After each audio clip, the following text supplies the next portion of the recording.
morning. Good morning. Good morning. We'll call to order the Chair Wilson. It is earlier. Good morning again.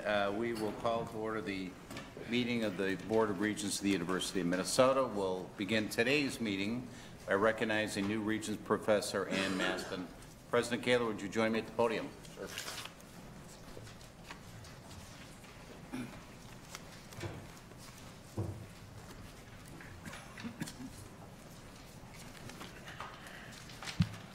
Mr. Chair and members of the board, it is my honor to recognize our newest Regents Professor, Ann Maston. Professor Maston, would you please join me at the podium?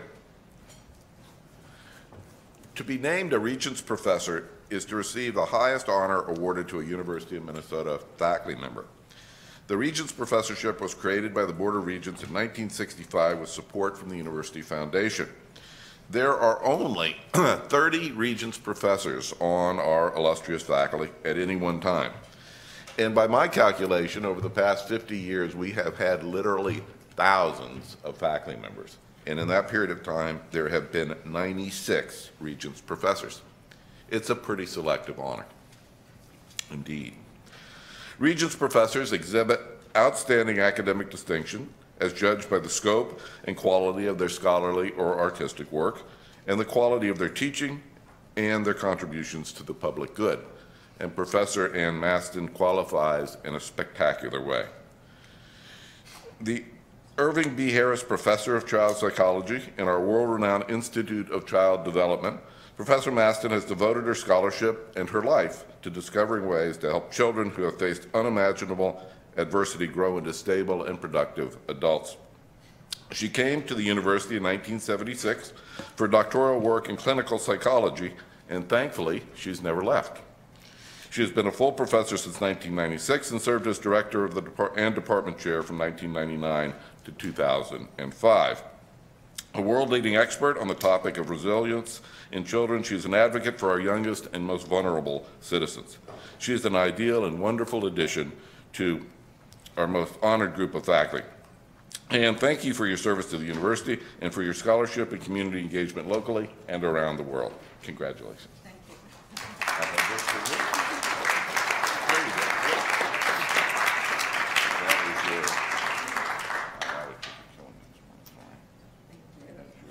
Certificate and wear that anytime. Awesome. Thank you.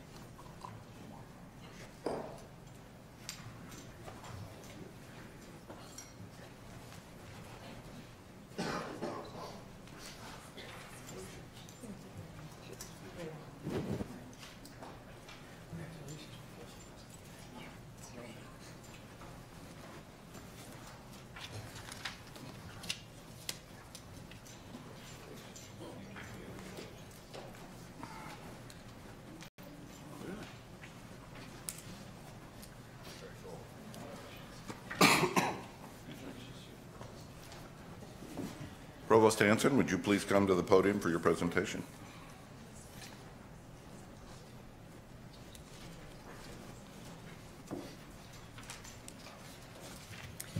Chair Beeson, members of the board, I'm delighted to introduce the new Dean of the College of Liberal Arts, Dr. John Coleman. It's only been 6 weeks since Dr. Coleman crossed the border to join the University of Minnesota.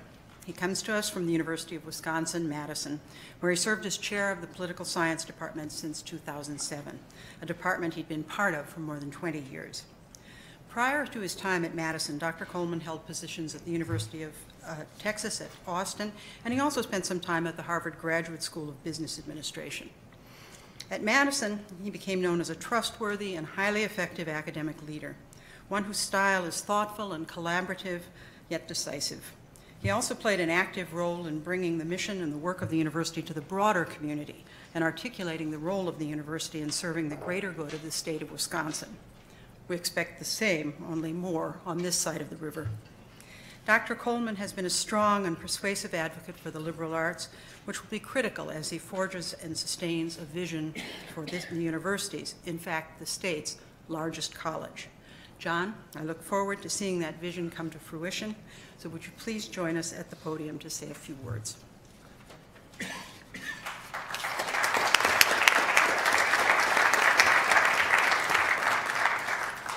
Well, thank you, Provost Hanson. When I first heard that I got the appointment here, I was absolutely thrilled. And over the 6 months following that, prior to arriving to campus, I had the opportunity to speak with dozens of people, probably up close to 75 or more. And I was so struck by the energy and enthusiasm, the depth of talent that we have here at the university, and the determination within our college to move things forward, make some decisions, and chart our path. It was very exciting for me to step into that. Since I've been here on campus, that has just been underlined, confirmed, exclamation point in terms of the amount of enthusiasm, energy, and talent that we have, and the desire to make a firm plan and decide where the college is going to be. So I'm extremely excited to be here. I am privileged to have been appointed to this position. As Provost Hanson said, one of the things that I try to do is make sure that the university is reaching out to the community, to our alumni, to the state as a whole. We contribute a lot to the state in many multiple ways. We want to make sure that people know that, and ultimately we are in service to the state, and so that's the perspective that I take. So again, thank you very much, and thank you for this opportunity.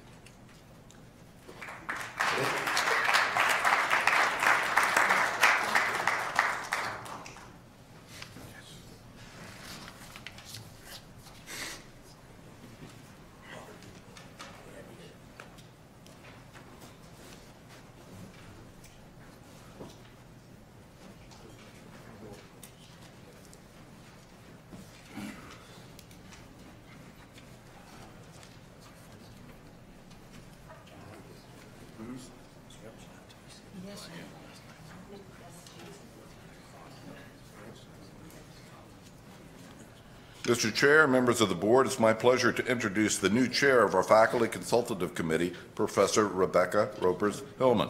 Rebecca, would you please join me at the podium? As you know, the FCC is the university's lead faculty committee that regularly consults with me, that represents faculty system-wide, and is the Faculty Senate's executive committee. Professor Ropers-Hillman is a scholar of higher education administration. She'll keep us on our toes, I'm afraid. Her research focuses on critical areas in higher education and on priorities of mine and the universities, or as she says, quote, making higher education more useful for diverse participants. She joined our College of Education and Human Development faculty in 2007, and in 2010 was named chair of CEHD's Department of Organizational Leadership, Policy, and Development. Among her many honors is one that particularly stood out for me. In 2012, she won the Outstanding Academic Advising Award from GAPSA, which is a real testament to her commitment to her students. I look forward to working with Rebecca in the months to come. Professor Ropers-Hillman, welcome. Thank you.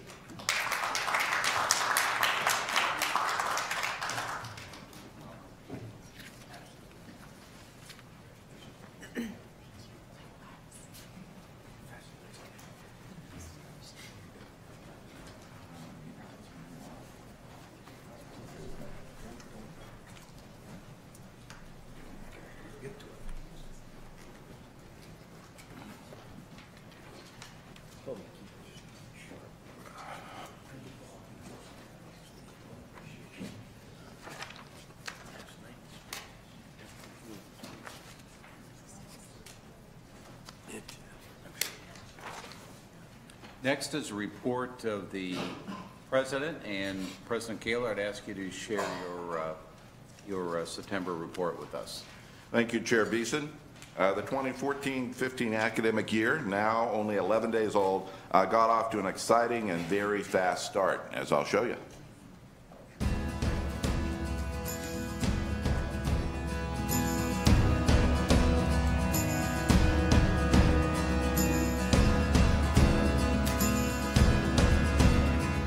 And today, of course, we're here to announce that our friends at Land O'Lakes are investing $25 million in the University of Minnesota. This extraordinary commitment will include support for athletics and academic programs, student scholarships, the College of Food, Agricultural, and Natural Resource Sciences, the Carlson School of Management, and the College of Science and Engineering. That is a lot of stuff.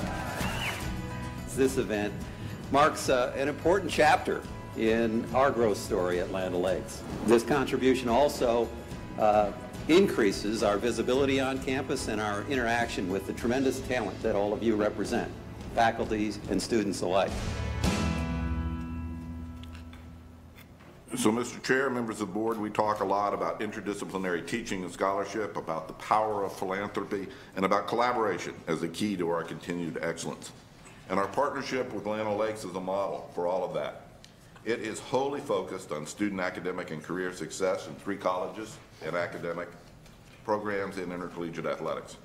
It links to faculty recruitment and retention in its commitment to a new Carlson School chair, and it honors our statewide mission and impact through Land O'Lakes Cooperative and their members throughout greater Minnesota. Explicit in the arrangement is that we are eager to engage in broad, holistic partnerships with leading members of our business community. This gift is also a great boost to our athletics facilities fundraising campaign, and as you heard last week, we are now at about $41 million in that campaign, and I'm confident that other corporate and individual donors will follow Land O'Lakes' lead in joining this effort. In its creativity, the Land O'Lakes gift also nicely dovetails with the strategic plan you're about to see for the first time today. So that big announcement is just one example of many successes we've had since we've celebrated since we last met. For example, University of Minnesota Crookston was, for the second year running, selected by Princeton Review as the best regional college in the Midwest. The best regional college in the Midwest. A collection of institutions across 12 states. So congratulations to Chancellor Wood, the faculty, staff, and students at Crookston. And I'll be visiting Crookston on September 22nd, along with some of you, for the groundbreaking of the new Wellness Center, which earned legislative support last session. Now, some of us think that UMD is up north, but not Professor John Gouge, one of the world's leading Antarctica experts. He received an $8.75 million grant from the National Science Foundation to drill 2 miles into the Earth to learn more about our planet's atmosphere 1 million years ago. He is searching for the oldest ice ever to be found. The University of Minnesota Morris was named one of only 8 schools in the nation as being a standout best bang for the buck. In its ranking, the Washington Monthly hailed Morris as a, quote, a unique value proposition. It's great to see the national observers understand what Chancellor Johnson and the rest of us have known for a long time about the excellence and value of our Morris campus and a Morris degree. And at UMR, while this semester's final numbers are not in yet, 4-year enrollment continues to enroll, and the quality of students applying and being accepted is also stronger than in the past. And among those students is Galunya Nicole Vang, a health science major from Oakdale, who's set to graduate in December. As part of her capstone project at UMR, which focused on access to and outcomes of healthcare for Asian Americans, she worked in the White House on its Asian American and Pacific Islanders initiative. Among her jobs was coordinating federal agencies' programs on workforce diversity and getting the Department of Health and Human Services to translate all of their documents into Hmong and other languages. Her next big decision, to go back to the White House for a full-time job or to the Peace Corps. And that's a great UMR story. And the Twin Cities campus was picked by Forbes magazine as the most improved American university over the last 5 years. The most improved American university over the past 5 years. High retention rates, low debt burden, and high graduate salaries were 3 reasons we were named a Rising Star College. That assertion came as the respected Shanghai Zhongtou rankings placed us 30th in the world among all universities and 9th among all public universities in the United States. We were ranked by them 10th in the world for our economics department, behind only UC Berkeley among U.S. publics, and 12th in mathematics in the world. U.S. News ranks our Twin Cities Chemical Engineering Department and the Carlson School Management Information Systems program both as the 3rd best in the nation. Overall, in the U.S. News and World Report rankings, our Duluth and Morris campuses rose within their categories, while the Twin Cities campus dropped 2 spots. We're not too concerned about that drop, which occurred for some complex reasons related to the predictions of graduation rates of our entering students. And our challenge is that the quality of our entering students is improving so quickly that the 6-year graduation rate is truly a lagging indicator. We expect that to bounce back next year. So I have 2 thoughts. One is, while we pay attention to the rankings, they should not and do not drive our decisions about the best interest of our students and the institution. And the overall message in assessing all of these rankings and all that we have accomplished is that we're pretty good, but we must be driven by a culture that says good is not good enough.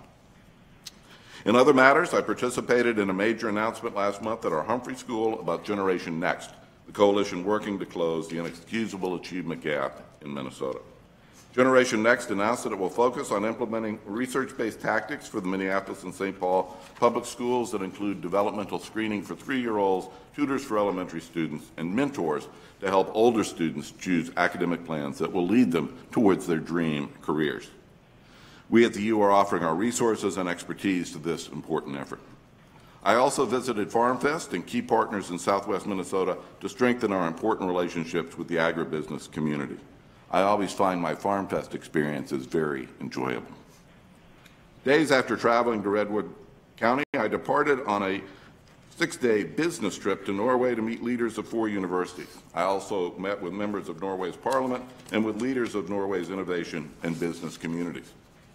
The head of Innovation Norway, their national economic development agency, is, of course, a University of Minnesota alum, as is his wife. Norway's Consul General in Houston, which is a critical location because of Norway's oil industry, is also a U alum. Now, it's very competitive now for American universities to develop meaningful research partnerships and productive student exchanges around the world, but we're competing very well. For example, last year, faculty and staff conducted research in 87 countries on all 7 continents. This work elevates our global reputation and brand, as the outcome of last year's China trip proved. Just this week, as a direct result of that visit to China, we became primary partners with one of Asia's top universities, the Hong Kong University of Science and Technology. They have a plan to enter into a strategic university partnership with no more than a dozen universities worldwide, and we're one of only 3 its faculty will work with in the United States. We're a leader in international education, which is why earlier this week I was among a small group of university presidents invited to New York City to participate in a panel discussion sponsored by the New York Times on the role of international students in the United States. The more than 6,000 undergraduate and graduate students across our system from 140 countries are good for the diversity of our campuses and our communities, and the data shows good for Minnesota's economy. Meanwhile, as students return to our Twin Cities campus this month, we've elevated our campus safety efforts, especially as they pertain to communication and action around the light rail trains on Washington Avenue. And everywhere I go, when I meet with students or speak to them at convocation or write to them in an update newsletter, I urge them to be alert. As always, campus safety is a priority, and we continued stepped-up communications, presence, and enforcement this fall. And finally, I'm pleased to share with you my work plan for the coming year. I think it's being passed out. Thank you. It articulates my goals, and most important of which is to lead the implementation of our new strategic plan that you'll hear about more this morning. I want to thank you again for all of your support, because I could not achieve the results I need to achieve without a supportive and collaborative Board of Regents. And finally, the first week of classes ended with a real splash. In the past week, University President Dr. Eric Kaler has been repeatedly challenged to raise funds for ALS. First by Coach Kill, then by students Amber Jones, president of the Black Student Association, and Joelle Stangler, president of the Minnesota Student Association, as well as 2nd District Congressman John Klein. Not one to shy away from... Uh-oh. In the past week, University... That's a different challenge. You know what? You can imagine that I got covered with water and dried off by Goldie. So having checked that off my bucket list, Mr. Chair, that concludes my report with optimism for the coming academic year. Thank you very much, President Kaler. I'm going to go back to the minutes for July from this board and ask for a motion to approve those minutes. So moved.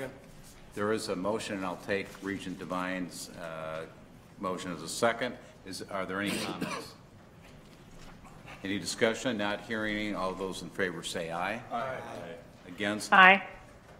And good morning, Regent Simmons, who's calling in Yeah. teleconference. Good morning. Good morning. Thank you. That motion carries. Report of the chair now.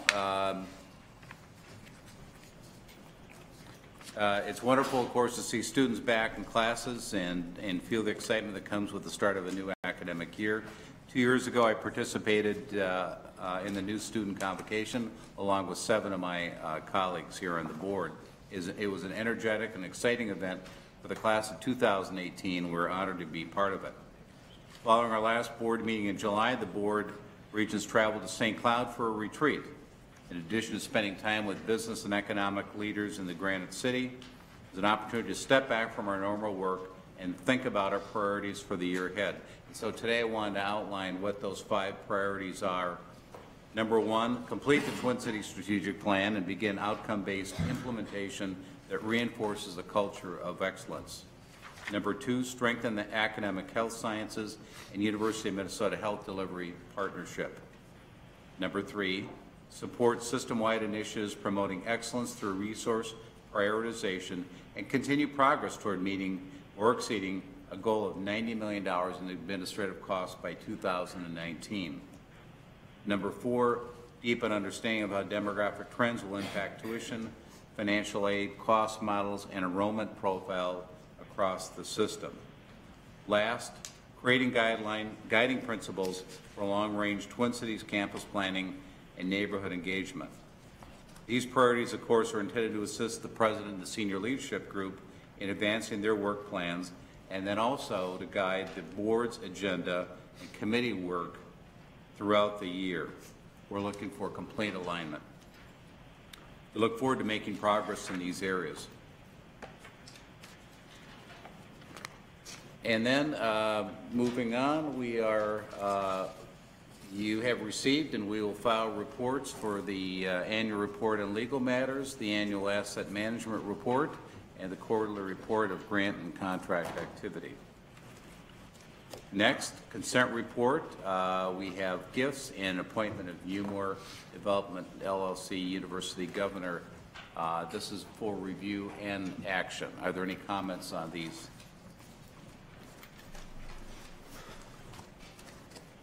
Is there a motion to approve those? So moved. Second. There is a motion and second. Is there any discussion on the motion? Not hearing any. With all those in favor, say aye, please. Aye. Against? Aye. Motion carries.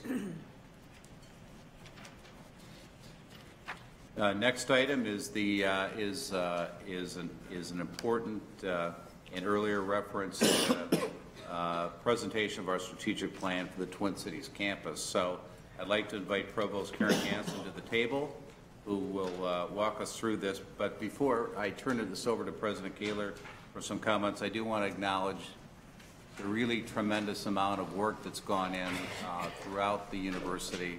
It has been a impressive group of folks, and a great deal of time has gone into this draft. The board has had opportunities to provide input, as you know. There have been listening sessions on campus, and there is an enthusiasm that's building throughout the university community about this strategic plan. This is for review today. We'll have this back at our meeting next month for final consideration. We're really looking forward to hearing results of your work. President Kaler, would you start us off? Mr. Chair, members of the board, excuse me this morning, I'm quite congested. What you're about to hear and learn is a roadmap for invigorating the University of Minnesota. It's about setting a new direction, recommitting to excellence, and stretching our goals. It's about a vision that emphasizes our willingness to change. It's your first formal look at our strategic plan, and I'm very excited by what our faculty, students, and staff have produced with the terrific leadership of Provost Hanson. The process has been inclusive, argumentative, collaborative, and provocative. And the conversations were driven by an intentional rejection of complacency and by a spirit of good is not good enough. The result you will see is ambitious and focused. It embraces excellence with a passion and looks to change without fear. I'm very thankful to the members of the work group and the issues teams who have worked tirelessly to bring us to this point, and I feel very strongly that this strategic plan will elevate the university to new heights. So with that, Provost Hanson. Good morning, Provost Hanson. Good morning. Thank you, President Kaler. Chair Beeson and members of the board, I'm pleased to join President Kaler today to present to the board the recommendations of the Strategic Planning Work Group for the Twin Cities campus for your review. Our presentation today builds on discussions with the board over the past year, most recently with the full board in March and with the Academic and Student Affairs Committee in June. I want to spend a few minutes updating the board on the final stages of our work since that time to meet the charge outlined by President Kaler last fall. The charge, that is, for an inclusive campus-wide planning effort that would result in an aspirational and inspirational plan to advance the university's reputation and impact. I also want to publicly thank the faculty, students, and staff members of the Strategic Planning Work Group, as well as the members of the extended issue teams. They worked very, very hard, as President Kaler said, very vigorously over these past 2 semesters and over the summer on a very tight timeline, and they brought in many voices and thoughtful perspectives that enriched and strengthened the draft plan we present to you today. Joining me today are leaders from each of the Strategic Planning Work Group's 5 issue teams. Each team had co-leaders, so while you know some of these folks, you've also had occasion to meet other leaders of the teams. The folks joining us today are Professors Jacob Toller, Joe Constant, Renee Cheng, Liz Lightfoot, and Tim Kehoe, and formerly graduate student, Megan Mason, who is now an assistant professor at St. Catherine's. She really finished this process with a bang. After I do just a little bit of stage setting, each will take a few minutes to briefly share goals, strategies, and comments in areas that are most critical to our transformational vision for the university. We then look forward to discussion time with the board and Q&A. As we've highlighted in previous discussions, our strategic planning for the Twin Cities campus has had as its foundation the University of Minnesota mission statement, which was last amended by the Board of Regents in 2008. Our threefold mission of research and discovery, teaching and learning, of outreach and public service remains the vital heart of all that we do here. Our past discussions with the board have also underscored foundational commitments and guiding principles. You'll recall that the process launched by President Kaler last fall has been a multifaceted and collaborative effort led by this 30-member campus-wide work group. The work group broadened over the summer to include nearly 200 faculty members, students, and staff members drawn from over 500 nominations. The work group developed a vision and goals. The issue teams built out the goal areas outlined by the work group. We've continued to share progress not only with the board, but also with the campus community and stakeholders. In all of our discussions with the campus community and in email messages from the president and updates, we've emphasized that the strategic plan for our campus is meant to recognize exceptional opportunities and strategic strengths that differentiate us, that it will build on the many things we already do exceptionally well, that it'll be not be a prescriptive framework for everything we do across or within colleges, programs, and disciplines, but it will be focused. Most important, it's meant to be a dynamic plan. We intend to continue to engage the campus community in conversation about what's working, what we may need to revisit to reflect the changing realities of our institution and the external environment. We've continued to stay firmly on schedule. As I've said, this is thanks to the tremendous effort of our work group. Our strategic plan embraces, as the President asked it to, ambition, innovation, and impact. We'll leverage our exceptional strengths, unique location, and partnerships to harness capacity for real impact on the most critical challenges of our state, nation, and world. Our plan will prepare students to be leaders, innovators, change agents, and global citizens. The University of Minnesota Twin Cities will be preeminent in solving the grand challenges of a diverse and changing world. It's a bold and aspirational vision, expressing our desire to be preeminent and positioning our preeminence in our ability and our responsibility to leverage our breadth and depth to take on grand challenges. You know the 4 goals. We've been talking about them, and each of the issue team leaders will talk about that. We've also supplied for you, actually, you want to move to the little diagram of the 4 goals. They're displayed in that diagram. And you also have a matrix which provides a summary of our transformative vision. It provides an accounting of the goals and then the strategies and action steps under the various goals. I know it's very hard to read in those circumstances, but we wanted to fit it all into one page for the purposes of the presentation. But I would like now to invite our 6 panel members to provide you with a brief 3-minute update related to their issue team's work that you see before you, along with the students' perspectives. At the end of the brief presentation, the 7 of us, with President Kaler, look forward to answering your questions and obtaining your feedback about the plan and about the challenges and opportunities we foresee. Recall that this plan is a penultimate draft. It will return to the board for final review and action next month. After your feedback today and an open comment period, which will take place on the campus from September 15th to the 25th, we will come back with perhaps revisions in the plans. We remain committed, though, to a plan that's bold but also achievable, one that builds on the innumerable things that the university already does well, one that will be continually discussed and refined in the campus community, even as it's being implemented. So, Jacob. Thank you very much, Chair Beeson, Regents, members of the board, President, Provost, everybody. So this is tremendous. No, I did that okay, right? This is a tremendous opportunity. And I'm delighted to be representing my team, the team Reject Complacency. And I'm delighted to be in a group of friends that have basically said what we have been charged with. So the president said it has to be provocative. That's good.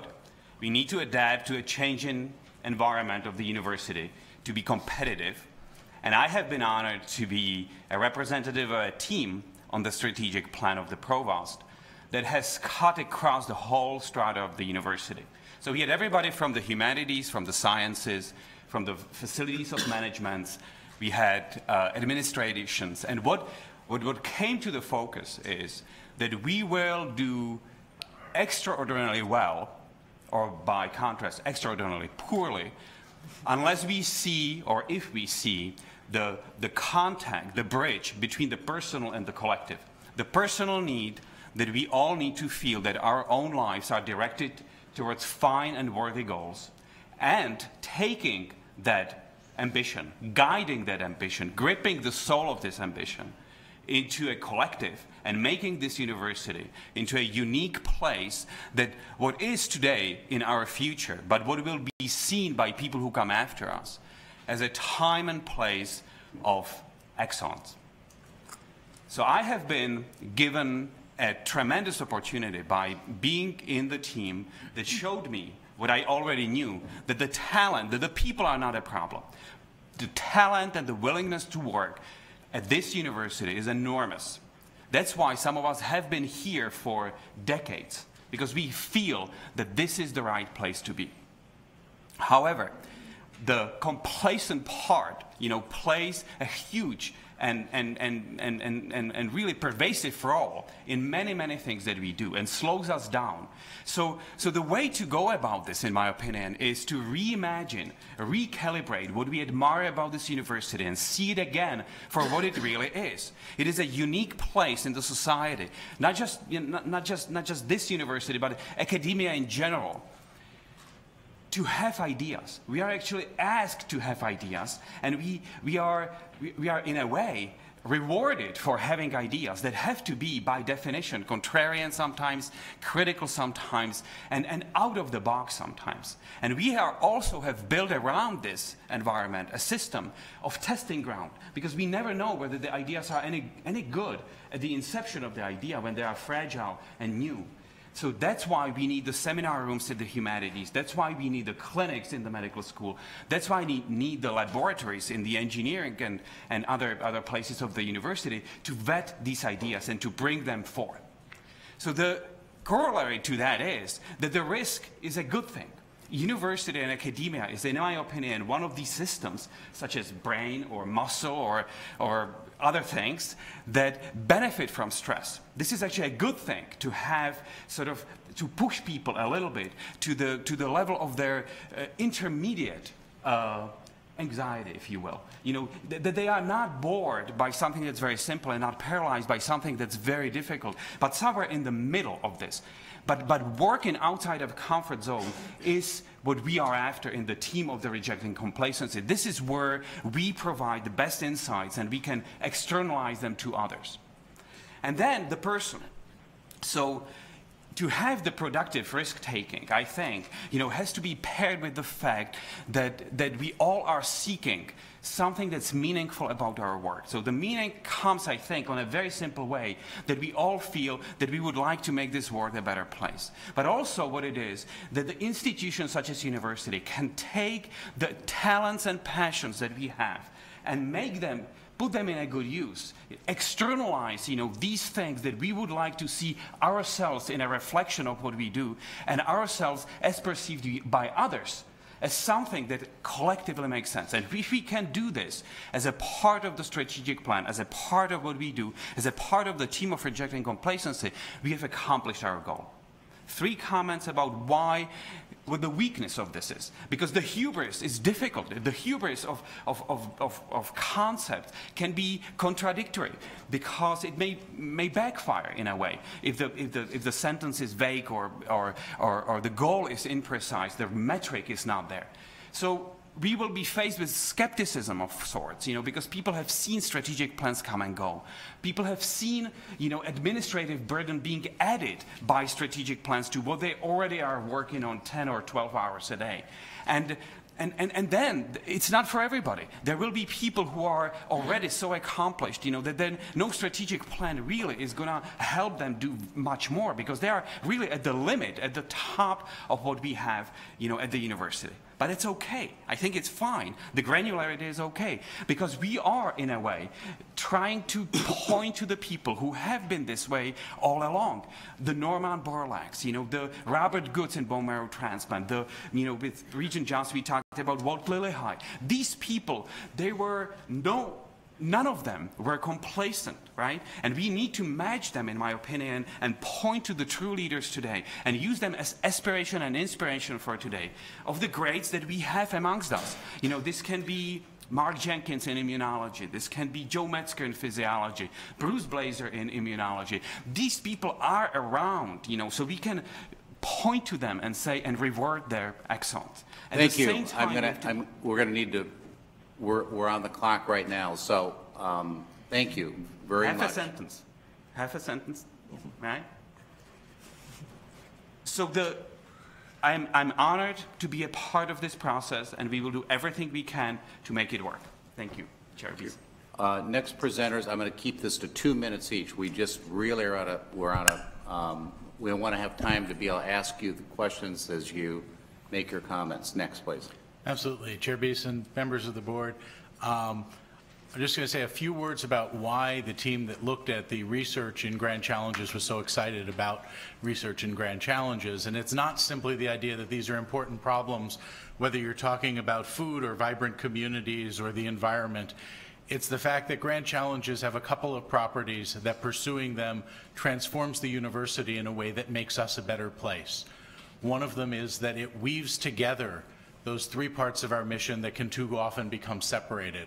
We can't attack the big problems, not only without working together, but without spanning the research and discovery with the engagement with the students who are so central to that research and through that teaching them, and without engaging in the community and the problems that help us serve our state, our nation, and the world. And second, because we transform the university by taking disciplines that too often look inward at people's contributions towards the nature of their field and try to rejigger the playing field so that it's not so tilted towards the provincial contribution, but that we actually recognize those contributions that span out and stretch across fields, between fields, and into other fields. And we will have been successful if by striving to take on these grand challenges, we get people working together, recognizing the value that comes from that working together, and allocating the resources that are needed to take on big problems, not only hierarchically down within, but across the units of this great campus and great university. Thank you. Chair Beeson, members of the board, it was my honor to be the head of the Grand Challenge co-chair with Carissa Schleifele-Slaughterback of the Grand Challenge Curriculum Group. There's nothing more exciting than getting faculty and those of us involved in the educational enterprise to talk about fantastic courses. And we had a lot of great examples and members on the committee that had been deeply involved. We're sure that we have good traditional core courses, so we really focused more on examples that were interdisciplinary, addressed challenges, and ways that were unique and innovative for their type. We found that while there were great examples, there are also obstacles and cumbersome systems that don't easily allow those courses to occur, though they are occurring in really sometimes kind of heroic efforts on the part of those involved. So we asked the questions, what would it look like if more courses were like this, if this was a ubiquitous type of course that would address challenges that would be interdisciplinary, addressing challenges with no clear answer in mind? What would happen if every undergraduate had not just one class, but a set of classes that might cumulatively lead to some deeper understanding, skills, knowledge, and approaches that might deal with the methodology inherent to these challenge-type curriculum? What if every post-baccalaureate student had the opportunity to engage in this type of work either through teaching or research or learning themselves? So it was our belief that if we could frame these questions for the rest of the community, that we would be able to seek answers. We really believe that it's the beginning of a very large process, particularly since our recommendations focus on some pretty large system-wide efforts, including the liberal education and student learning outcomes that were done over many years with a lot of care and a lot of thought, that it would not be appropriate to simply disassemble them, but rather to build upon them and begin to evolve them. One thing just to note that what we proposed is something that would be phased and scalable. So we're talking about pilots that would then help develop the metrics. As you know, with any curriculum, metrics are always built in as we have criteria for evaluating our student outcomes, but we also need to look at how cumulatively courses might add up to be curriculum.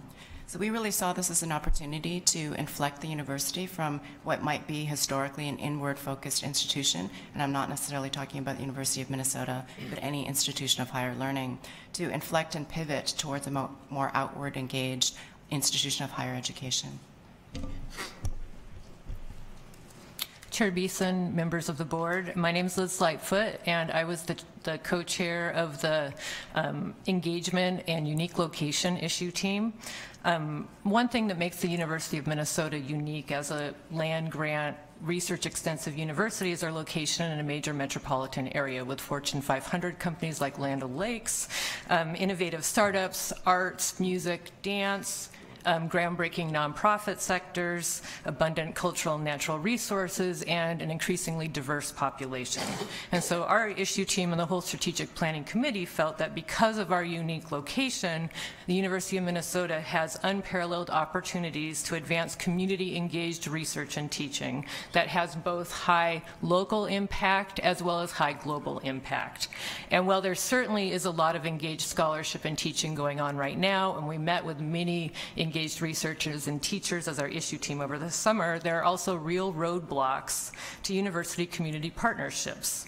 Our partners or potential community partners often find the university too bureaucratic or hard to navigate or access.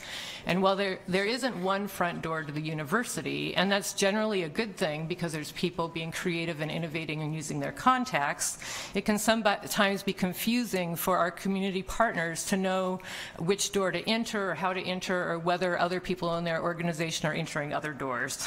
We want to make engagement more straightforward and the benefits more clear to our current and potentially new community partners.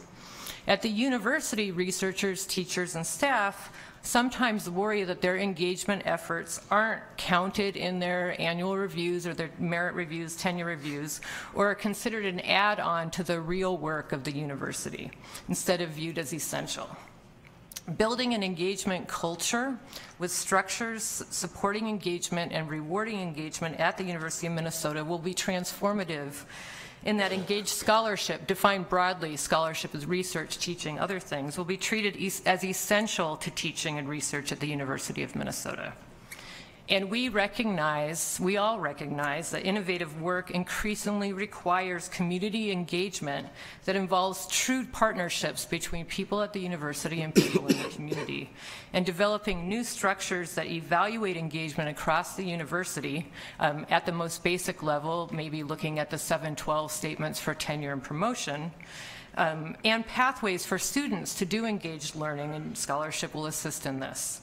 So students who are engaged in the community while they're students here will perhaps be more engaged in the community when they're out in the community, and maybe even more importantly for us, to continue to be engaged at the university as future potential community partners.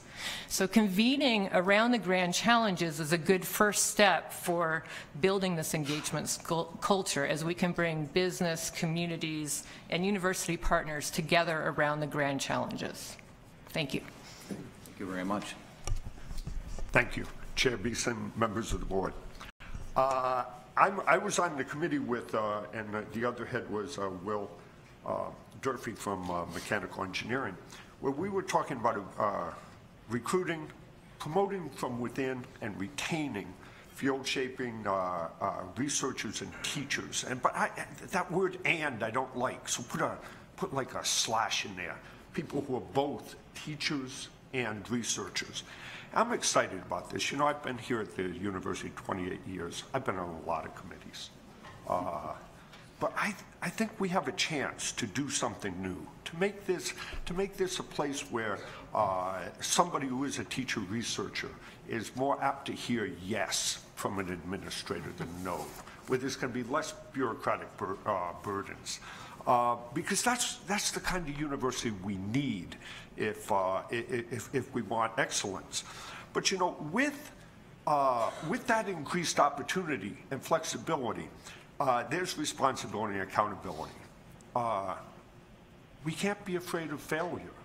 We want people to try new things. We have to accept and not put a stigma on failure. So let me give you an example. I'm a member of something called the Graduate Education Committee here.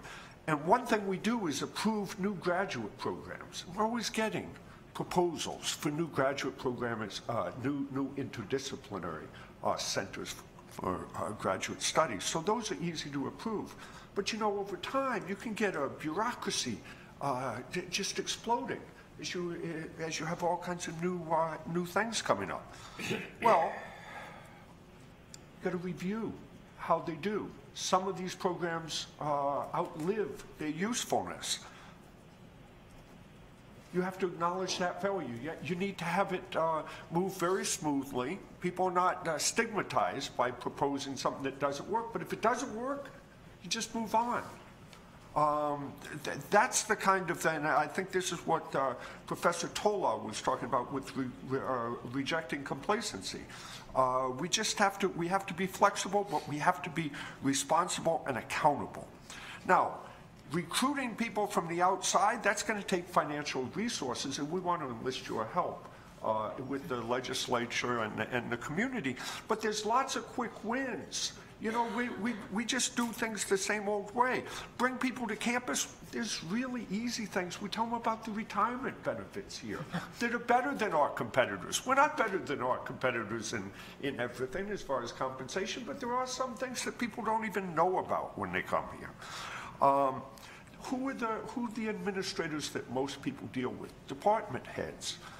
in lots of parts of the university, it's you draw straws and the short straw has to be the department head. Well, we'd like that to be invigorated, and we have a program of excellence and support for department heads. We also need to be, I can't lose my accent. I mean, I'm from the East Coast, but I've been here 28 years. We Minnesotans are sometimes embarrassed about acknowledging excellence.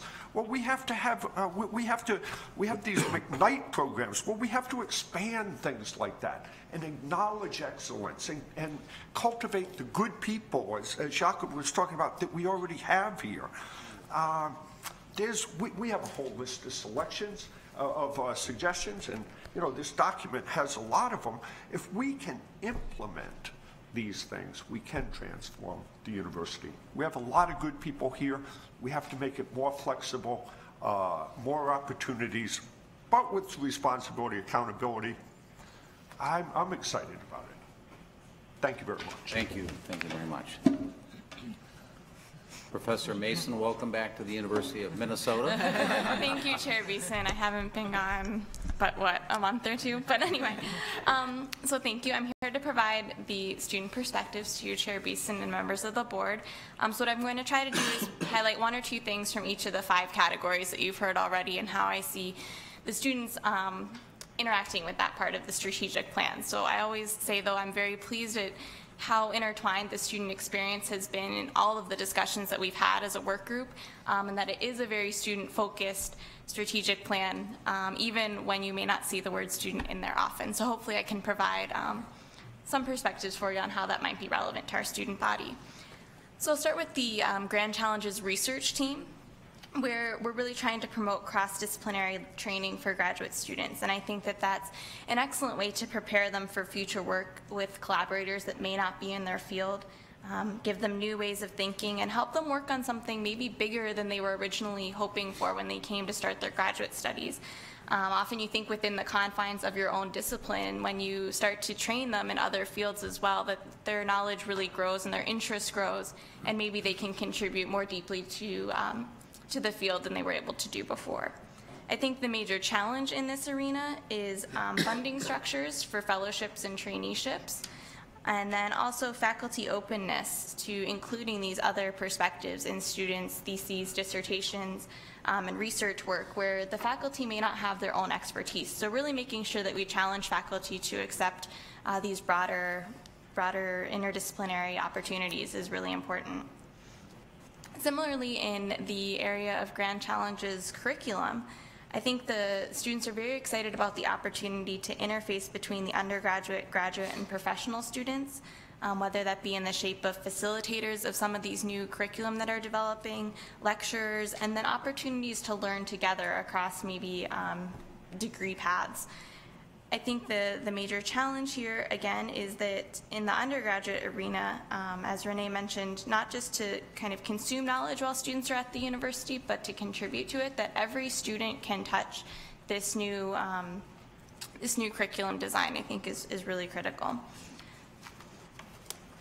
On the area of field-shaping researchers and teachers, I think it's very evident that recruiting good researchers and teachers will bring in students who want to work in these areas and will help bring in the best undergraduate and graduate students who really see these individuals as mentors and strengthen their own experience as they prepare themselves for their future careers.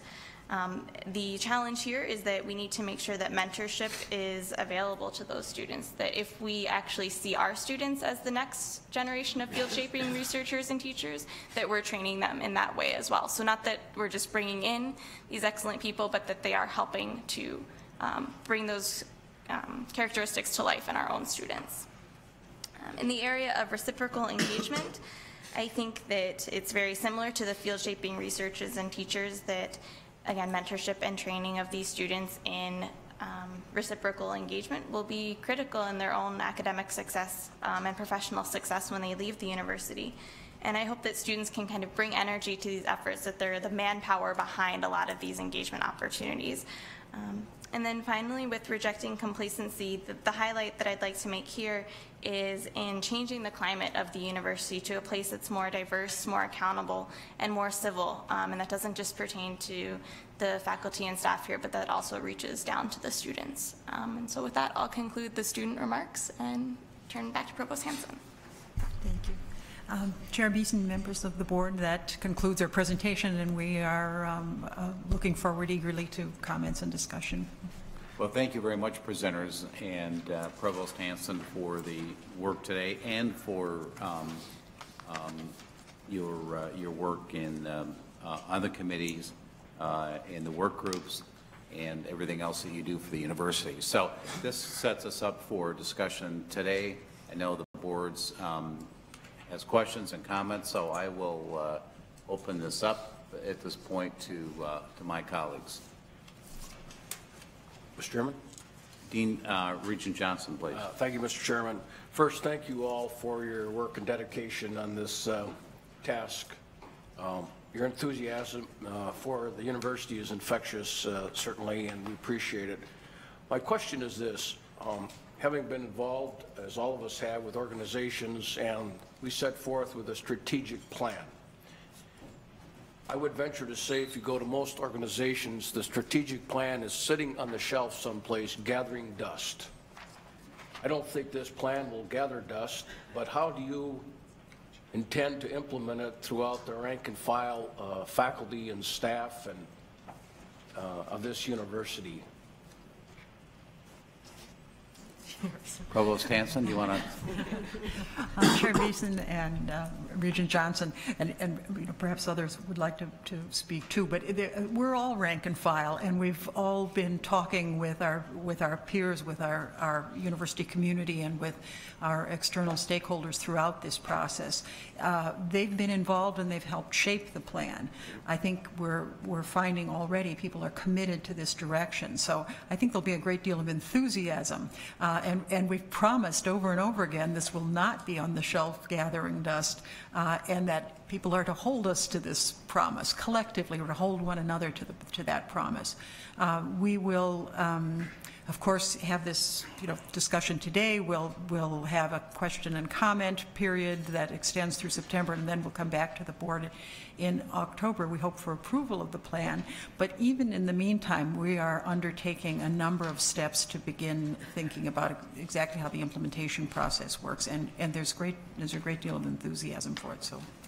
And I will remind thank you, Provost, the board does have an implementation and metrics work session in March next year. So we anticipated that would be, Regent Johnson's question would be a top of mind to everybody. President Kaler, do you have an additional thought? Thank you, Chair Beeson. Provost Hanson is a native Minnesotan and is a little bit too modest about the effort that's gone on here. I've seen a lot of strategic planning exercises in my career, and I have never seen one in which there is more enthusiasm, more community, faculty, staff, and student engagement than this.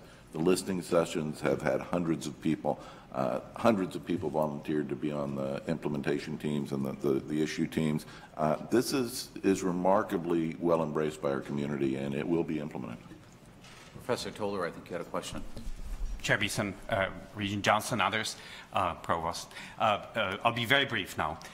Three things that will make this work better than before is if we can distill the 120 pages or whatever this is to one page. Nobody's going to read 120 pages outside of this room. People need to see it and immediately connect with it.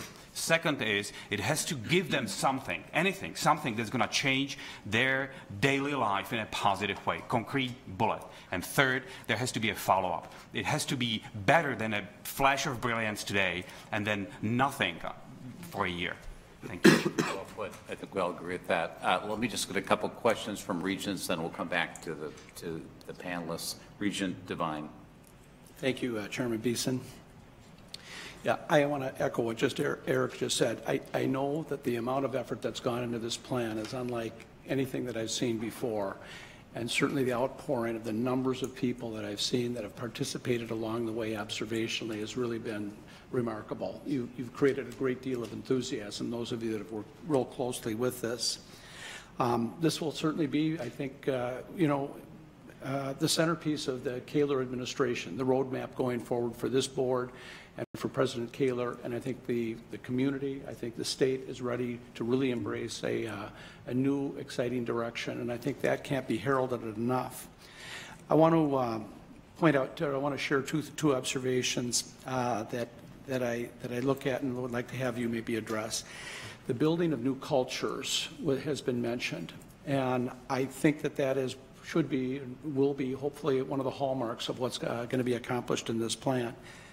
The issue of building the culture of it's okay to try something and to fail, I think is critically important if we're going to really go back to the top of where we all want to be here. And then the second comment that I'm looking for feedback on is the culture of engagement. The plan strongly supports the community engagement, both in scholarship and in the campus community. And what I look at is these partnerships between the corporation, the state of Minnesota, governmental entities, is a critical crossroads that we're at right now. And I really believe that we're at that point where we can cross over there right now and get something much more significant out of it that then generates the student-based outcomes, whether it's undergraduate, graduate, professional. And the challenge of doing that, how are we going to get that done? It's been mapped now. How do we see that coming about? Provost Hanson. Chair Beeson and Regent Devine, part of what should be noticed about this plan, I think, is that all of the goals actually are synergistic, with elements such as the Grand Challenges curriculum, which will engage people in issues that are also of moment to our community, our state, and the globe. We'll have students finding a pathway that leads beyond the buildings on this campus, important as those are, into workplaces that may be ones they join once they leave this place.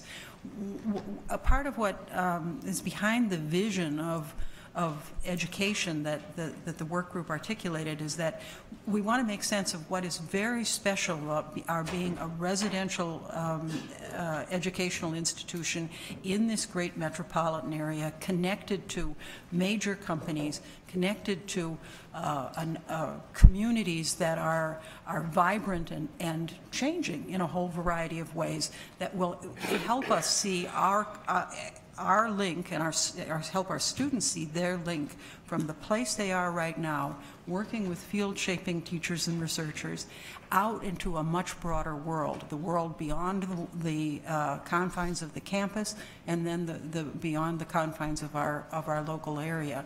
So we actually think we will be creating certain pathways through the curriculum that will enable students to fit right in. We also are expecting our students to reject complacency and embrace the culture of opportunity and challenge here.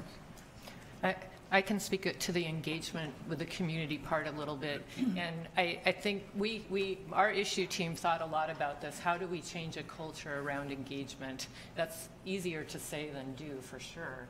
And so we were thinking, and we actually had a whole list of different ideas, but we thought there had to be some structural changes and incentives for engagement. So and there are a lot of folks who already are highly engaged with corporations and the state of Minnesota, local counties and cities, local communities, but it isn't something that when we are doing reviews of faculty in some departments, that's not sort of considered something that you even review.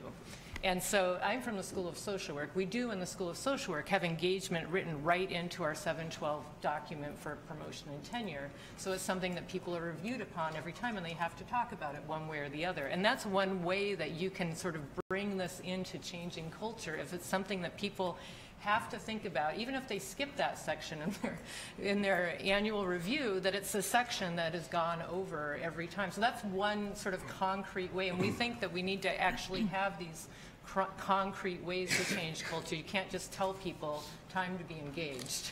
You know, other ideas are that we have that you can read about in the strategic plan are to develop training. We do have training already through the Office of Public Engagement, but to do more training and maybe have summer institutes for students and faculty and staff to actually learn more about engagement, how to do it better, how to be true partners with folks in the community. So we have these specific ways, and I think, personally, I think that's what you have to do if you really want to change culture.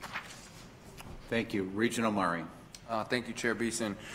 Thank you to the presenters. I was screenshotting some of the report yesterday and the day before and sending it to my friends. And I told them how much of a geek I am, but they got excited too.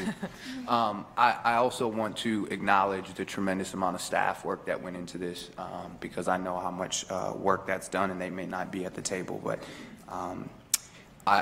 I'm interested in how we continue to engage the staff as we implement. I think I heard someone say that it's something that everybody needs to be excited about, and that's truly critical and important. It requires critical thinking. I think that's something that young people today are lacking. It requires and says diversity in all forms, not just race, class, things of that nature, but diversity in thought, whether politically or ways of knowing, so on and so forth. And I think that's a critical component of this strategic plan. I want to publicly say, again, I've heard Provost Hanson say something, that you can't have great interdisciplinary work unless you have great disciplines. And so to those who are worried about their discipline, I want to publicly hold you accountable, as you said that. I ask my students very frequently when I'm teaching and they do group conversations, I will butt in and say, are you done solving the world's problems? And they laugh. But this is a plan that I truly think can begin to solve the world's problems, and that takes faculty, staff, students, community engagement, as we think of it not just from corporate interactions, but a community that says we need to stop gun violence, and how can we do that together. So thank you very much. Those are a couple of thoughts. I could talk about this forever, but I appreciate it. Regent Allen. Three things quickly. First, thank you very much for all your work. We do indeed know how much went into it and how much continues to be done. Secondly, I will promise to read and reread all 120 pages and all successive material that comes along, because I think this is one of the most important things that we do together. Having said that, thirdly, I would almost point out that your enthusiasm is so great, one could almost not read or listen to the words, but just sense the enthusiasm and understand that this plan is in good hands. And so thank you for that. I hope your enthusiasm goes viral.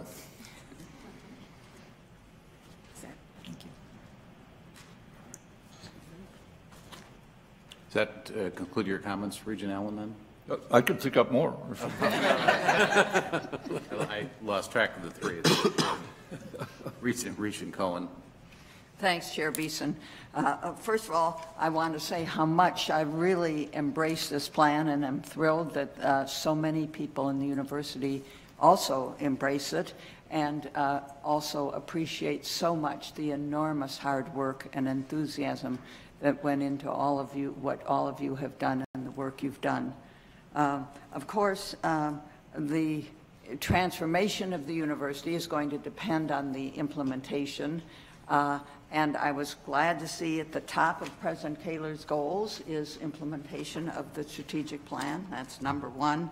And that as I read through the report, there were a lot of quick wins, and that really caught my attention, because I think if one can move forward with some specifics fairly soon, that's going to be a really good way to move on with implementation.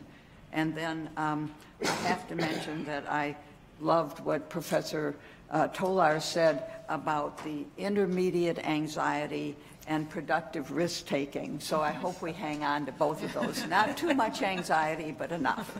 So thank you very much. Good job. Regent Frobenius. Thank you, Chair Beeson. my comments sort of fit in with the others, and maybe we're being just a little bit redundant, but I am appreciative of the presenters' efforts and those that have worked with them on this exciting plan. This thing is really kind of timely. I mean, it just strikes me watching this university over the number of years I've been on this board. Over the last couple of years, a number of things have started to evolve.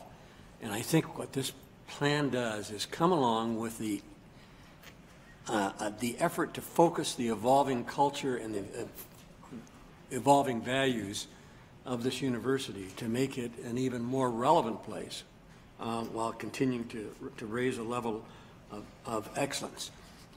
In terms of support for this effort, I'm fascinated by how well the discussion we had at the Faculty Staff Student Affairs Committee this month on employee engagement and the processes that we are doing fit and support your efforts.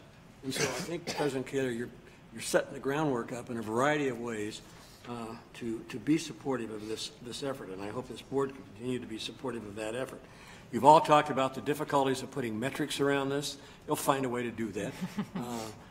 But some of these things are, how do you measure exactly where new values and a new culture can take you? The excitement is palpable. One of the examples, you've made several times this important point about including community engagement and improving the ability of community and particularly businesses to work within the university. And I've worked around that issue a lot of times, and it has improved, but it's still tough. This is an enormous organization to figure out where to go to do something. And the very simple element that you suggested, what I consider a very specific part of this, is to start to make that part of the evaluation and reward systems of the U. And lo and behold, that'll become a whole lot easier. And so I think there are some very specifics that are expressed in this plan that will help implement the culture and value changes that you all are advocating. Thank you. I'm excited about this. This is fun. Congratulations. Regent Broad.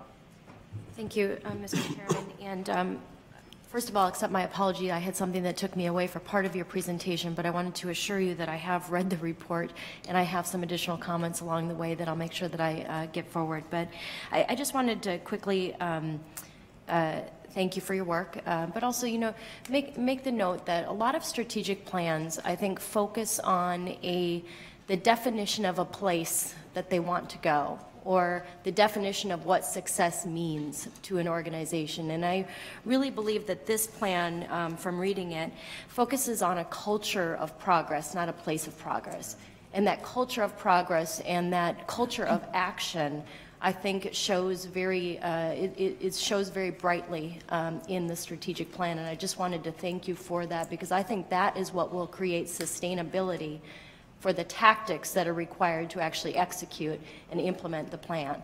And so when I think about the timeliness, as Regent Fabinius mentioned, it is timely to have a plan that changes culture. It's timely to have a plan that changes the sense of complacency. It's timely to have a plan that really elevates the sense of engagement, because that's what higher ed needs. Not just what the University of Minnesota needs, but higher ed needs. And so I just wanted to thank you. I think this could be leading in a lot of ways, leading us toward not a place, but a culture, but also leading higher ed too. Regent McMillan. Thanks, Chair Beeson. Now I am piling on just a bit, but we've thought of Drucker before, but I think the thing I'm struck by here is this is a strategic plan, but it just radiates a need to address culture. And what did Drucker say? That culture eats strategy for breakfast, whatever that is. And I'm just struck by that. And if your passion is reflective of this organization's commitment to a culture of engagement, this will be wildly successful. So thank you for the time and work and intense amount of effort that goes into it. Two quick questions. One probably for the panel and one perhaps for President Kaler. Professor Tolar talked about a continuum between people who are bored by complacency and folks who are overstressed by too much change and challenge. That'll be an interesting thing to try and figure out where you are on that. You'll know if you're at either end, but how do you get to that sweet spot? So that's a question. I don't know that there's a good answer. And the second one, perhaps for President Kaler, This is one of 5 campuses on the system. The others have strategic plans. What are your thoughts about coordinating, complementing? Is there any observations there? Maybe that one's the quicker one. Great. President Kaler. Chair Beeson, Regent McMillan, thank you for that question. We should have had an opportunity to make that clear.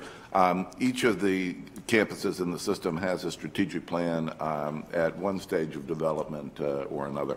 So there will be a second series of conversations, should this board approve this plan, in which we will have alignment and leverage each plan against the other so that we get the optimal result for the system overall. So there is a process to follow the one we're doing right now. Thank you for that question. Regent Lucas.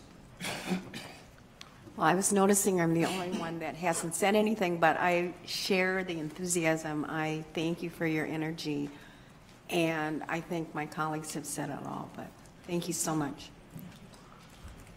Regent Simmons, any concluding comments? Yes, I couldn't hear the presentation. Could they please repeat them?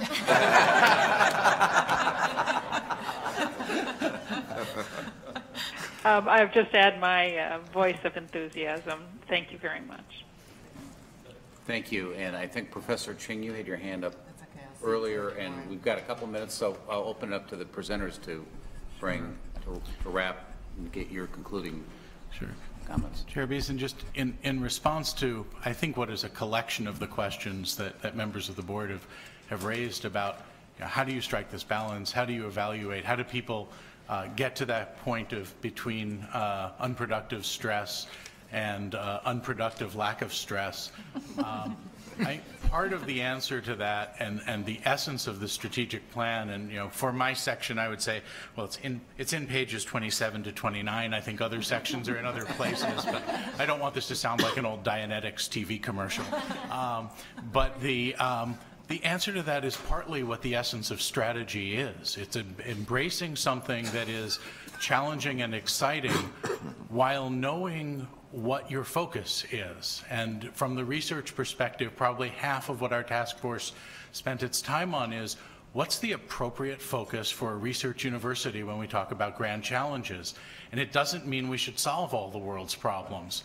It means we should solve the world's problems that are appropriately solved in a land-grant research university, a place that is dedicated to advancing knowledge and disciplines, a place that is dedicated to education. And if the world's problem is something that is simply solved by regulation or simply solved by a nonprofit going out and raising funding, we don't need to be involved. But if the problem facing the world is we don't know fundamental things, or we haven't yet invented fundamental things that are needed to advance, and the way to do that is by engaging with our partners and our community and our state and our students in a process that educates them, well, then suddenly it's easier to realize you have a focus, and it's easier to shed some of the stress because you don't feel guilty at not taking on the everything that is asked. As a very specific, brief example, being in computer science, I get calls from people in industry almost every week with questions like, could you have some of your students put together a website for my small business? And it's a stress reliever to know that's not the mission of this university. There are companies out there that do a wonderful job building websites commercially. We're not trying to compete with those companies. We don't think that's a sufficiently educational experience. When a company comes in and says, we have an interesting challenge that if you're willing to work on, we think you can advance computer science. We think you can train people for the next generation. It's nice also to know that I'll have the support of this university to engage in that kind of a partnership and challenge. So I think part of the answer to these questions is having an understanding of a direction and the knowledge that we're going to be ambitious in pursuing it, and that there's no recriminations around for saying no to the things that are not aligned with our strategy is part of what will help us balance that stress with the excitement. Professor Cheng? Yeah. Chair Beeson, members of the board. I think that one of the great things about looking at what we've done, and a number of you have commented on the fact that we've really focused a lot on culture. And when you are starting from scratch, you've got to find your early adopters and kind of get people more on board, celebrate your wins, et cetera. But really, in a way, what we're doing, especially in the curriculum area, is the culture has already started to shift. The students are already demanding this kind of work. We have faculty that are already engaged with this, and we already have the early adopters. We already have people that are very worth celebrating. And really what we're trying to do is get out of their way and show people how to do that if they would like to do that as well. So we're actually already pretty far down in terms of the culture change, and I don't want to downplay the difficulty of that, but I think it's really important to acknowledge that it is as much about the culture as it is the strategic plan, but the culture is, in this case, I think for the curriculum, already ahead of the plan. I think we are at the concluding hour right now, so there are some key takeaways from this conversation, in addition to the points that are in the plan, and we'll internalize all of that and be back with you next month. So again, on behalf of the board, thank you very, very much. Thank you. Thank you. Thank you.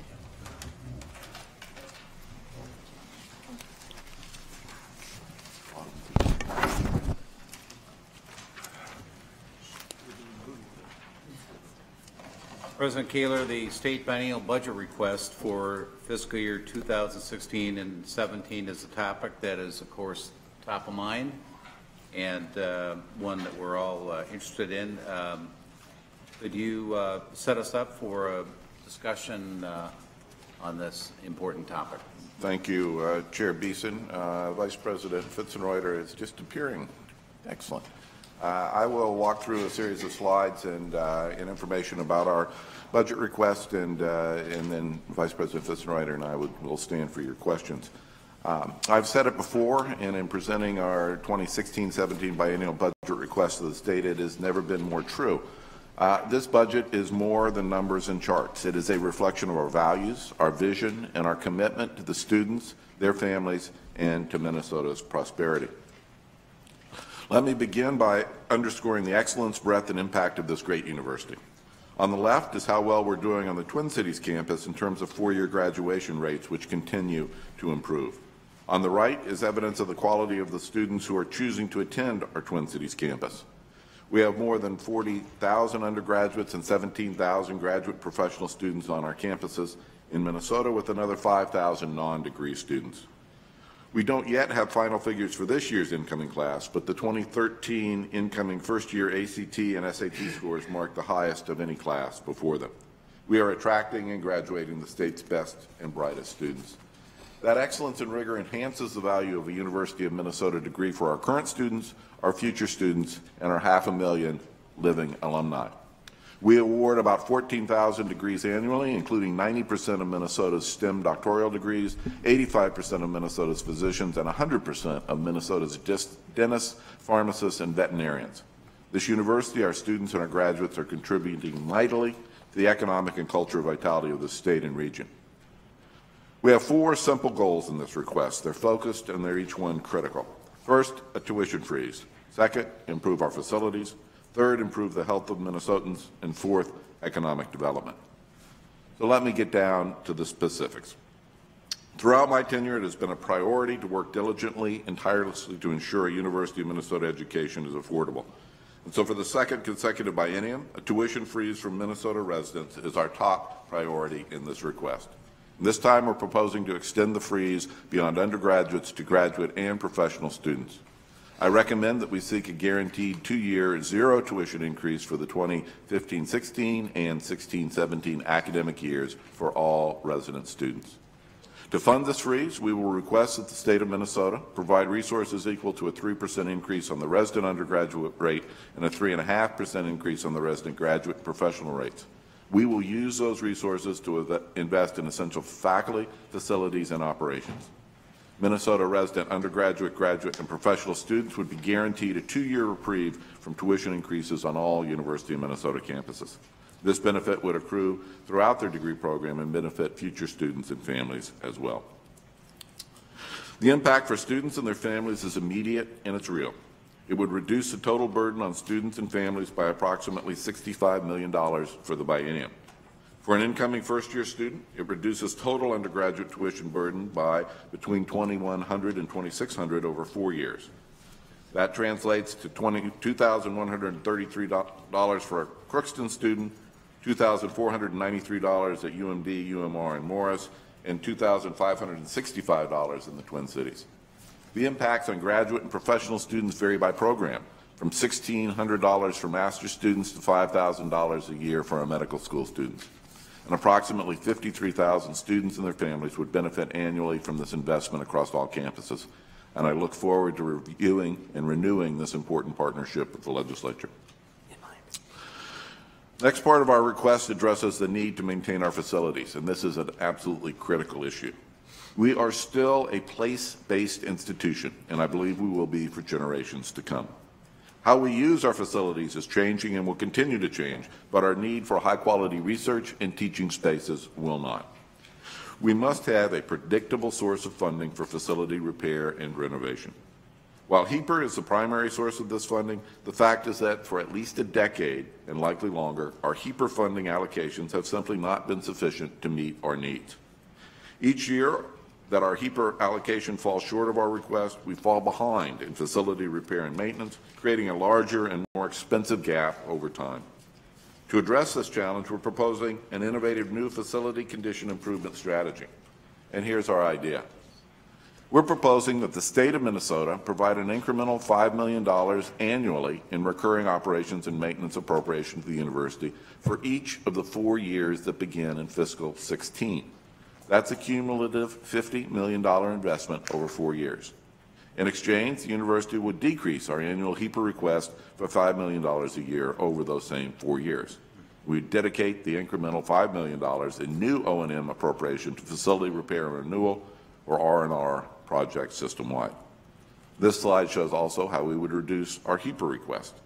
We currently project an average $60 million HEPR request in each of the next 4 years, and under this proposal, that amount would be reduced to $40 million, beginning with the 2018 capital request. This slide was reviewed in the Facilities Committee yesterday, so it will look familiar to some of you, but it illustrates the significant gap between the dollars that we have for facilities renewal and the dollars that we need to decrease the backlog or merely to maintain the backlog of maintenance that we have to do. The dollars allocated are shown in the bars at the lower part of the plot here, the graph here, with an average of $3.65 per square foot of repair dollars.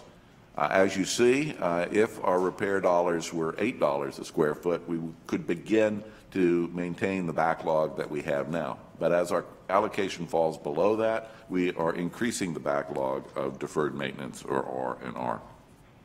So funding facility and repair at this level is critical to maintaining safe and functional campuses. Ultimately, our goal is in two parts. One is to catch up on facility renewal, and secondly, to keep up our condition by sustaining a predictable and recurring source of funding. I believe successful implementation of the strategy will improve our education by giving students and faculty functional and modern spaces, will advance our safety and reduce our operating costs while preserving our assets, and support ultimately faculty recruitment and retention into a pleasant, welcoming, and functioning space. In the end, by providing a predictable and stable source of funding, the university can reduce its long-term facilities costs by addressing crucial issues before they become more expensive. Research shows that every dollar invested in annual stewardship and maintenance is worth $3 to $4 in future unplanned repairs or replacements. Bonding has proven to be a volatile and unpredictable source of funding for this repair and replacement, and we believe by replacing a portion of that with a recurring O&M appropriation, we'll have a predictable and a source of funds that will allow more strategic multi-year renewal plans. We think we need a new approach beyond HEPR, and we look forward to discussing this with the legislators. Our third major goal in this request is to ensure a healthy Minnesota. In our role as Minnesota's only land-grant university and its most important provider of healthcare professional training and education, our vision is clear: to train, to serve, to discover, and to cure. And that means doing so as we meet the needs of our state's aging and diverse population, and in greater Minnesota and other underserved communities providing the workforce that's needed. We're proposing an $11.5 million investment in each year of the biennium to advance this strategy. With that support, we will take immediate and ambitious action to address the state's most critical health care opportunities. Specifically, the university will revamp curriculum and clinical training programs to incorporate new models of health promotion and care, such as interprofessional education and training, teen care, and prevention and wellness. We will develop a statewide network of interdisciplinary primary care teaching clinics. These clinics will train teams of students and residents in medicine, dentistry, nursing, pharmacy, public health, and allied health. We will expand or strengthen education and training programs in 3 areas that are facing increasing demand and or are currently underserved in the state. Those 3 programs are dentistry, psychiatry and mental health, and geriatrics in the care of the elderly. We will increase the diversity of the health professional workforce by expanding the pipeline programs for admissions to our health professional schools for groups who are currently underrepresented. And we will increase scholarships and loan forgiveness programs for students and residents who choose to practice in underserved urban and rural communities. We will accelerate research in the major chronic diseases and conditions facing Minnesotans: cancer, heart disease, stroke, diabetes, obesity, and arthritis, investigating causes, treatments, and cures. And we will develop and pilot new models of interprofessional health care and create a Minnesota Electronic Health Library to provide online access to licensed, evidence-based clinical care resources for all Minnesotans. Just as the actions are ambitious, so also will the outcomes be substantial. As you can see, we'd address acute health workforce shortages in greater Minnesota. We'd increase diversity of the health professional workforce, prepare our health professional graduates to better meet the challenges of a changing healthcare system through redesigned education and training. We'd increase research rankings of the medical school and all of the university's health sciences schools, and we'd increase federal and private research grant funding awarded to university faculty. We'd help decrease the health disparities gap in Minnesota by increasing service to underserved communities. We'd increase the speed of translating research discoveries and clinical practices that improve quality or reduce the cost of care into common practice. As I said, it's ambitious. But it's also what we need to do to serve our state, to prepare the healthcare workforce, and to lift our academic health center to new heights. It's what we need to move from very good to great. Finally, with this request, our goal is also to promote economic development through 2 targeted initiatives, one focused on statewide industry and one on community vitality. First, we're proposing an investment to promote economic development by preventing and treating environmental problems associated with mineral extraction. Second, we will promote economic development by enhancing community vitality with investments focused on reducing health, education, and social disparities among Minnesota's diverse and changing communities. To support this critical work, we're proposing for each initiative $1.75 million in the first year of the biennium and $2.75 million in the second, for a total of $12.5 million over the biennium. This university has a long and deep history of working with the state's mining and environmental communities to improve technology and protect the environment, and in doing so, boost the economic vitality of Northeast Minnesota and the Iron Range. And certainly, University of Minnesota Duluth is central to that work. To advance mining solutions, we will conduct basic and applied research that encompasses the entire mining life cycle: development, mining, closure, remediation, long-term monitoring, and environmental stewardship. We will conduct focused research and advanced knowledge on the prevention and treatment of environmental problems associated with mineral extraction using microbiological, physical, and chemical methods, and by developing new value-added products using mining waste. The university will develop and maintain a public and searchable repository of physical specimens and characterization information and data. That information will facilitate an increased understanding of the geology, geochemistry, and microbiology of the Duluth complex mineral materials, coordinated research on the ores, waste rocks, and biological specimens, and transparent communication with the public. Finally, our vision is to develop a comprehensive communication, education, and outreach program to build a cohesive community of stakeholders. The second prong of this economic development investment is work to make our rural and underserved communities more vital by developing research and evidence-based solutions to the critical challenges that they face. The outcomes will be powerful. We'll help lead the state's approach to mining solutions. We'll reduce the negative effects on the environment from mining extraction. We'll help to develop new systems to derive valuable products, such as gold and titanium, from materials currently viewed as waste. We will provide access for the full community to data that will optimize research results, and will help to increase trust and public understanding to help facilitate solutions and ensure the community is better educated on the environmental effects of mining. Through our vital community strategy, we will bring university expertise and research-based best practices to tackle some of the state's grand challenges, such as the achievement gap, the need to improve nutrition, and the need to better assimilate our immigrant communities. We'll target areas of community need in both rural and urban Minnesota to ensure our citizens and the communities in which they live have the skills and the resiliency they need to succeed. This initiative will bring together transdisciplinary teams from across the system and engage students in applied research statewide. And through this work, the quality of life statewide will improve, will leverage external funding, and will improve the quality and scope of our students' opportunities. So to review, we are requesting a 10.6% increase from our current base for a total of $1.3 billion over the biennium. That is a lot of money, but here's a fact. The budget request simply makes us whole.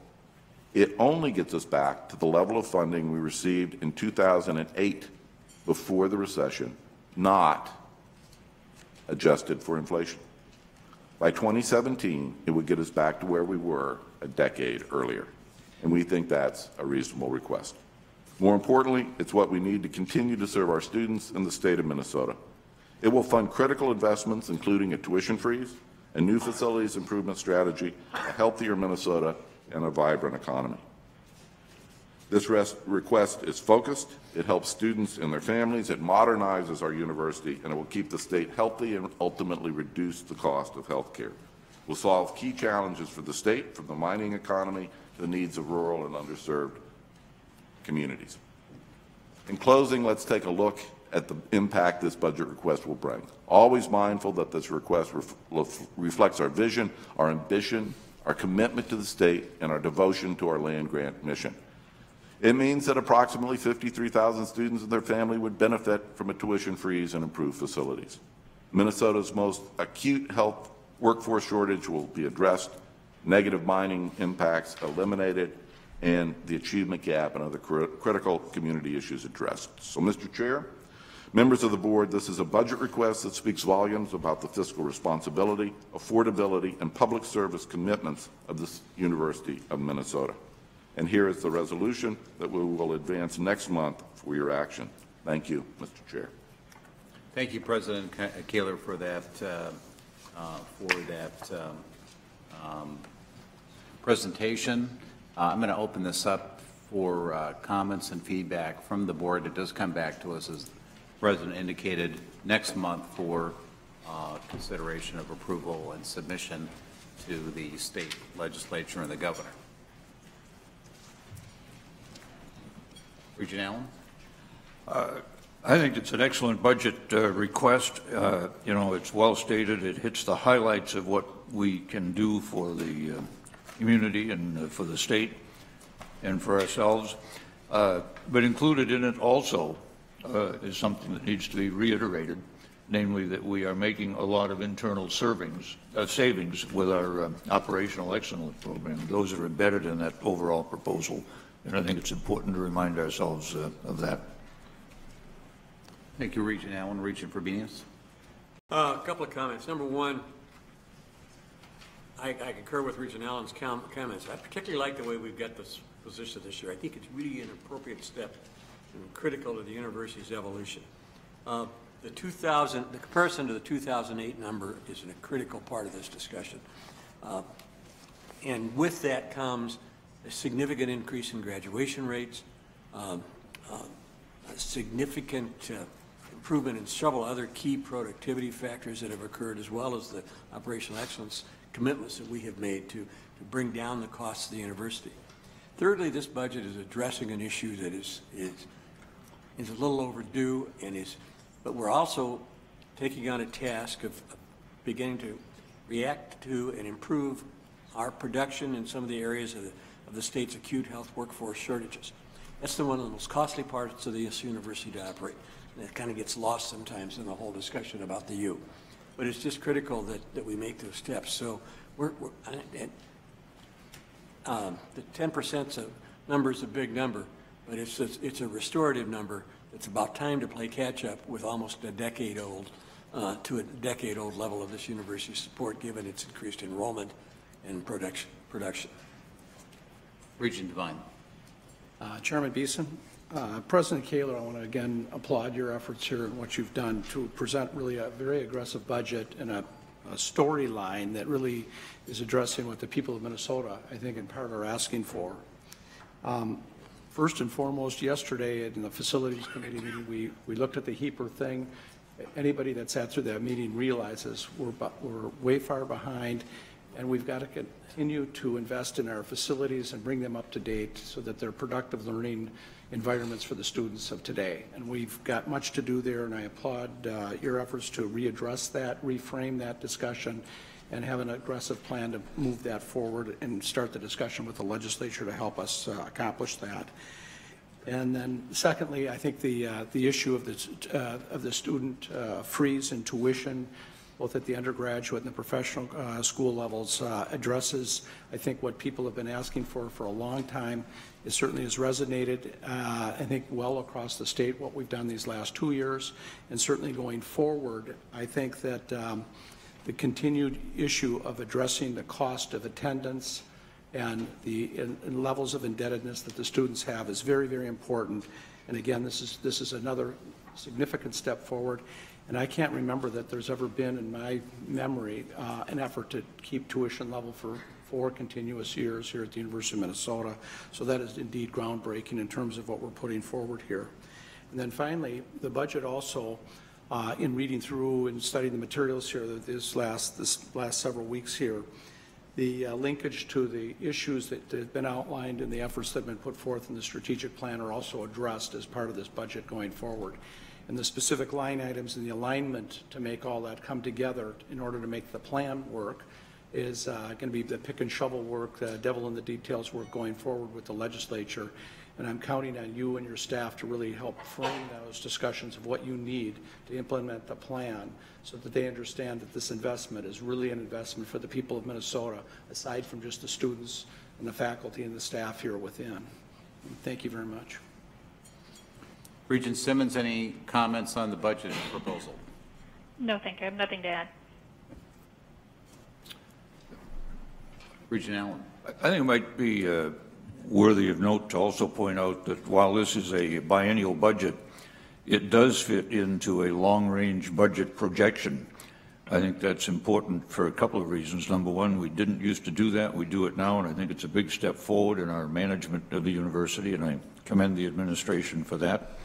Secondly, we just listened to the beginnings of a great strategic plan, and that long-range planning is the best way to analyze what the financial impact will be as we begin to implement that strategic plan. So I think we've made some great strides forward in the process here. Regent McMillan. No question, just note, as Regent Devine did, that the Finance Committee spent considerable time yesterday getting started on this as well and had an opportunity to dig in and was very favorable. So I'd share that with the rest of the board. I'll make a comment, prompting your comment about the Finance Committee yesterday.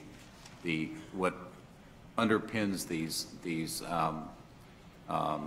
tuition rates is the significant amount of need-based and merit-based aid that we provide, and with demographic changes and the new economy, the need for additional, particularly merit aid dollars, is going to be crucial for us to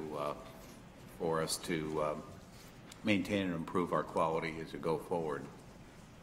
And I know that's That's a priority of the administration to, in an improving economy, to raise additional dollars through philanthropy to help with that net cost.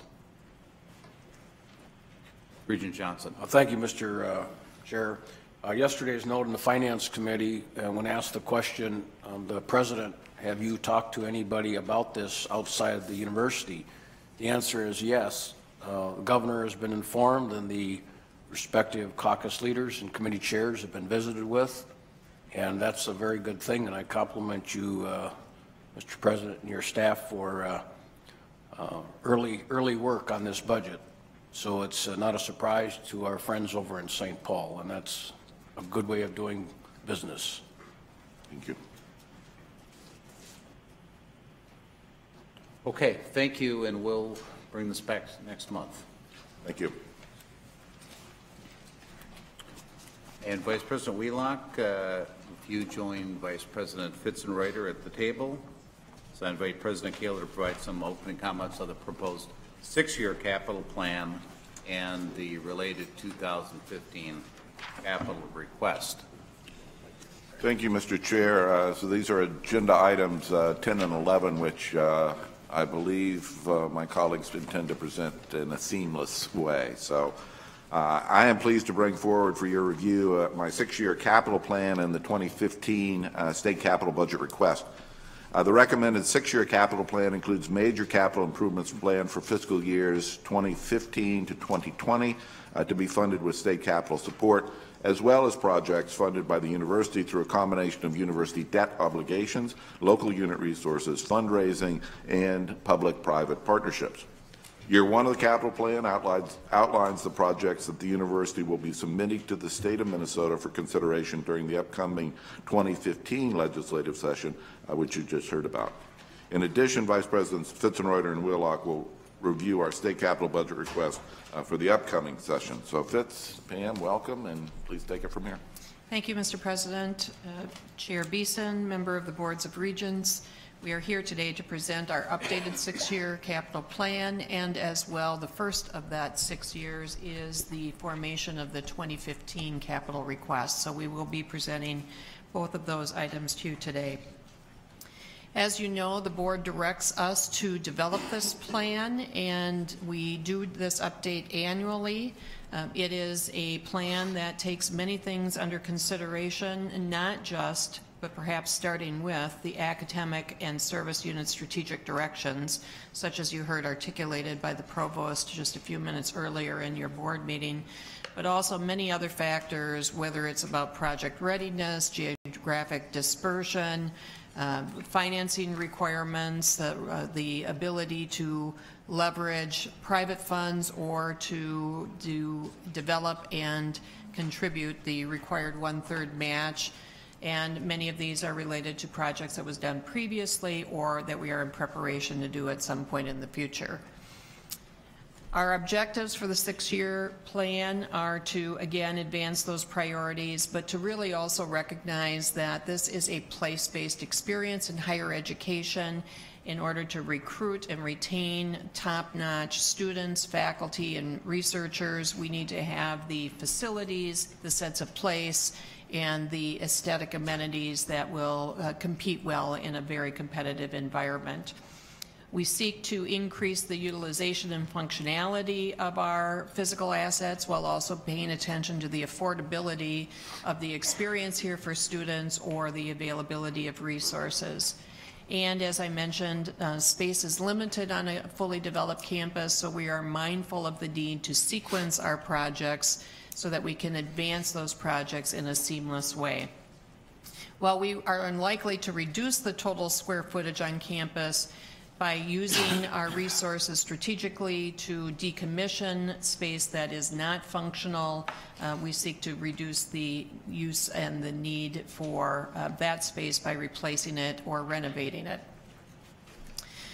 As I indicated in just a moment ago, the alignment with the 2014 strategic plan, the goals of the strategic plan are to address grand societal challenges, to support excellence, and with intention reject complacency, establish a culture of reciprocal engagement and the recruitment that I had mentioned. To do this, facilities are a piece of that pie. We have two significant resources to advance our mission. It's people and our facilities, and so this is a key strategic opportunity.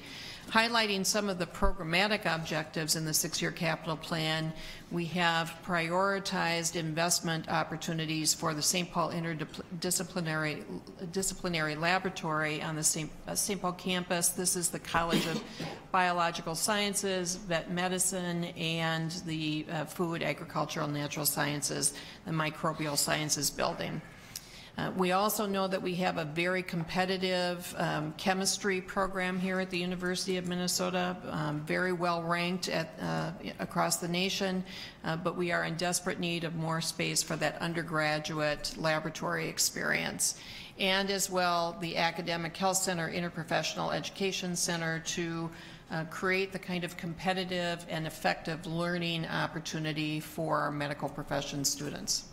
In Duluth, the funding is in the 2016 request for the actual construction of the Chemical Science and Advanced Materials building. We have design money that was approved this last legislative session. This is to actually construct the building. And as well, we have the academic priority for the Rochester campus in the 6-year capital plan as articulated and anticipated in the master planning process that is being completed in the Rochester campus area. For facility renewal, a very important piece of our investment opportunity with 29 million square feet that exist across the system already, HEAPR will continue to be a priority. We are balancing our request for HEAPR funding in the 6-year capital plan with specific acknowledgement of the support that we are requesting in our operating budget to the legislature, but that will continue to be a very important piece of our facility renewal plan. The vet isolation facility replacement, this is on the St. Paul campus, a very important facility for treating animals with infectious disease, and it is in need of replacement and has been actually an issue that has been discussed as part of the accreditation process. The St. Paul greenhouse replacement was part of our request for laboratory improvements last year, and while we were successful in receiving funding for the aquatic invasive species in the bee laboratory, this will be an example of the kind of replacement that is still required to make sure we have functional research and teaching facilities. And then collections and contemporary learning. We are an institution with a long history, and many of our facilities are used to store collections of books, bugs, stones, antique medical devices, and it's located in the heart of our campus. We seek to find an appropriate way to store valuable resources for the institution that are not needed to be accessed on an immediate basis and to free up that precious real estate for more direct mission uses. AHC release space repurposing, we have made significant investment both with the ACC that is under construction right now and with certain investments around in the VDD area surrounding TCF Stadium. We expect that that will free up some significant space, particularly in the Philip Wangenstein building, though not exclusively, and will allow us to repurpose that space. Pillsbury Hall, this is an example of the sequencing that I had mentioned earlier. After the nanotechnology and physics building was built, that allowed for the renovation of Tate. The renovation of Tate will allow us to move earth sciences out of Pillsbury. The renovation of Pillsbury then will allow spaces to be freed up in Lind Hall and elsewhere. So that is an example of the sequencing, and that is the next domino to fall, preceded by several others. 10 Church Street in McNeil, this is for the renovation of the existing Bell facility, and McNeil Hall on the St. Paul campus will allow the College of Education and Human Development to move more of their functions to the St. Paul campus and allow the College of Design potentially to move more of their functions back to the East Bank from St. Paul. We expect that this will help us accomplish our goal to remove or replace or decommission space that lacks functionality. This is a list of buildings that we expect at the completion of the 6-year capital plan could be decommissioned or demolished, totaling up to 300,000 square feet. There are other projects that are listed in the St. Paul plan, or excuse me, in the 6-year capital plan for projects under consideration. They are on this list for a reason, but they are all projects that are of interest and priority for the institution. It may mean that they are fundraise projects and the funds are not yet in place. It may mean that there are questions about siting or sequencing that have yet to be resolved, or programmatic clarity, but they are projects that we want to indicate are of institutional interest and that we will continue to work on and that you may see moving forward in some future annual capital plan. Mr. Chairman, members of the committee, this slide gives you a picture of our thinking about some financial planning parameters around developing a 6-year capital plan. Clearly, we have to take into consideration the capabilities of the state of Minnesota to issue debt and how large a bonding bill they'll do in what is an even year when they do a large bonding bill and the odd year when they do a small bonding bill.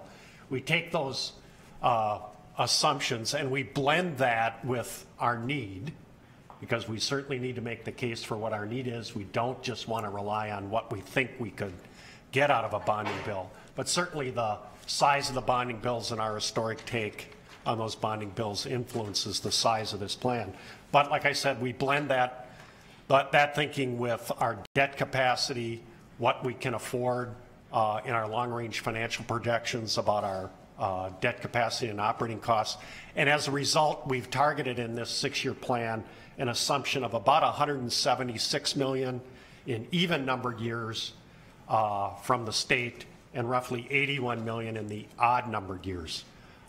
That provides sort of the bedrock of what we then fill in the 6-year capital plan by the odd and even years to get the overall 6-year plan, which on this slide you'll see is just slightly over $1 billion over that 6-year period. Of course, it is heavily reliant on support from the state of Minnesota.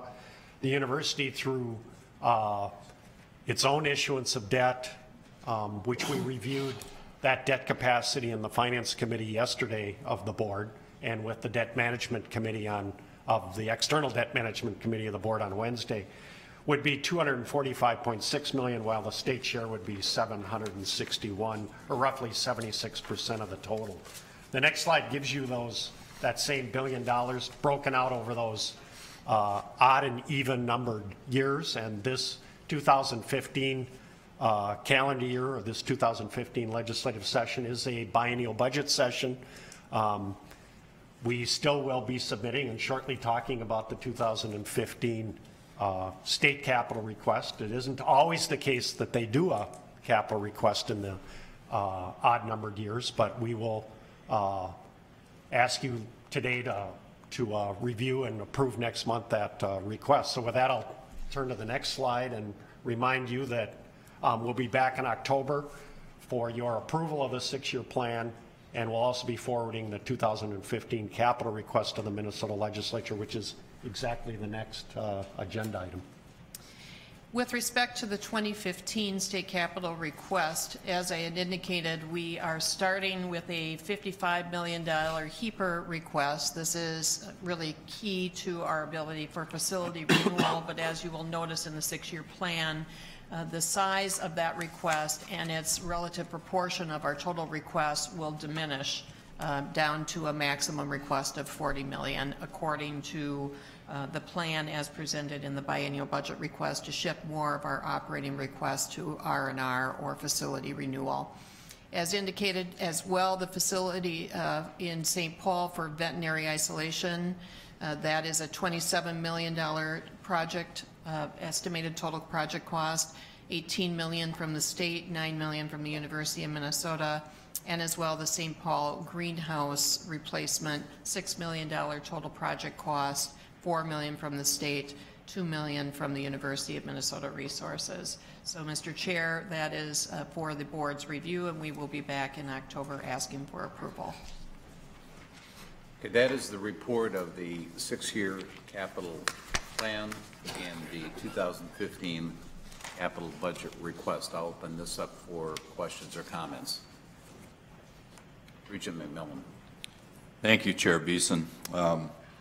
Vice President Wheelock, as I look at and think about we're trying to reinvent our conversation with the legislature and start fresh with the HEPR conversion to an R&R approach, and I like that.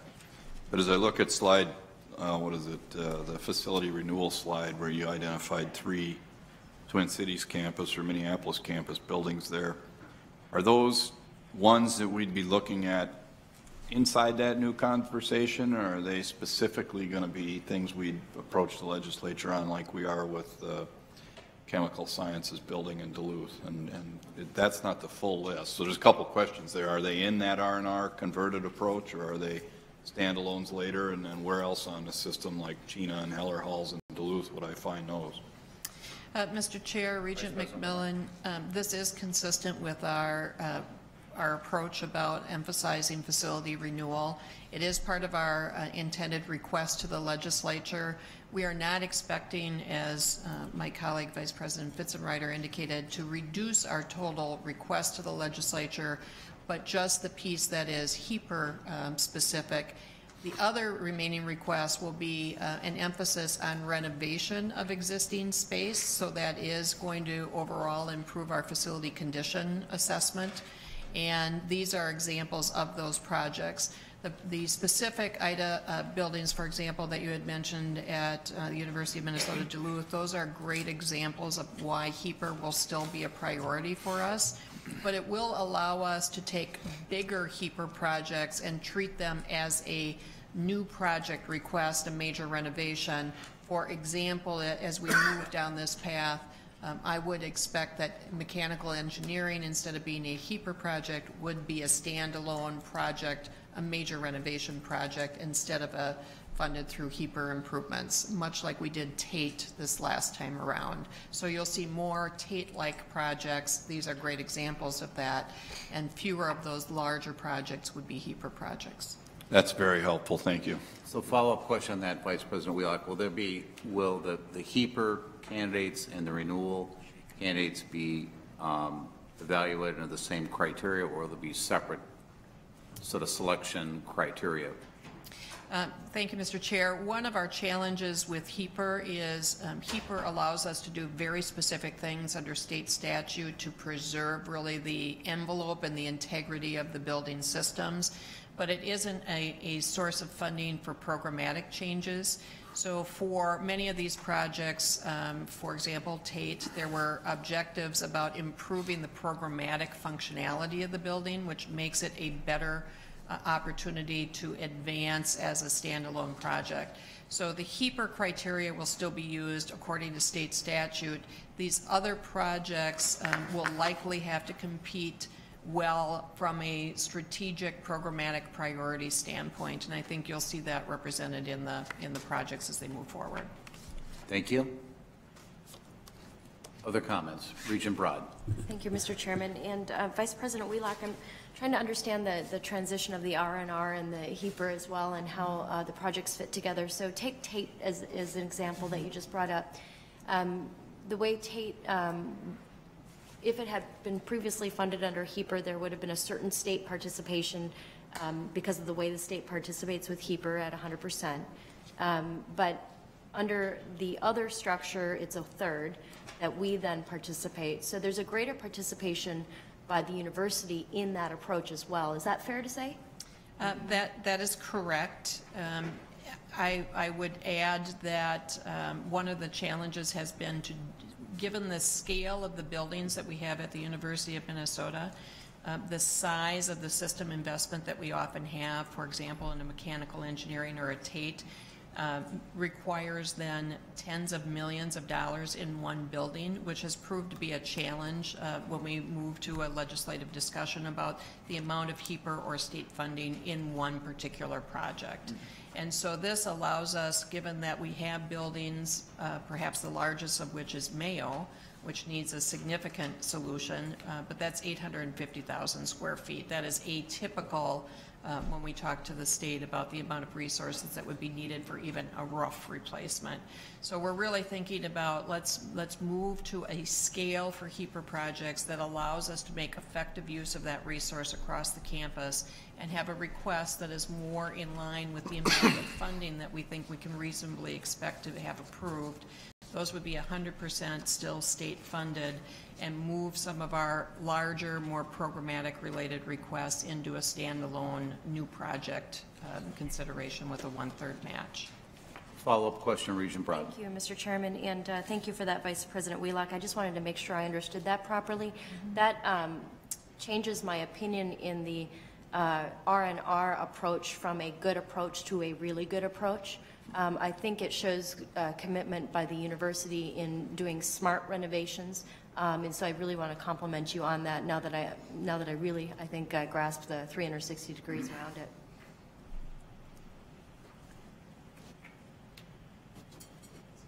Other comments this morning on the capital Chair Beeson. plan? Regent Simmons. Oh, thank you very much. My question, Chair Beeson, is for President Kaler. It's a two-part question. First is what process have you used, or how have you aligned the strategic planning with the development of the 6-year capital plan? And then second, assuming there'll be some changes in the 6-year capital plan as we go forward, do you anticipate needing to make revisions in the priorities of the strategic plan? Regent Simmons, Chair Beeson, thank you for that question.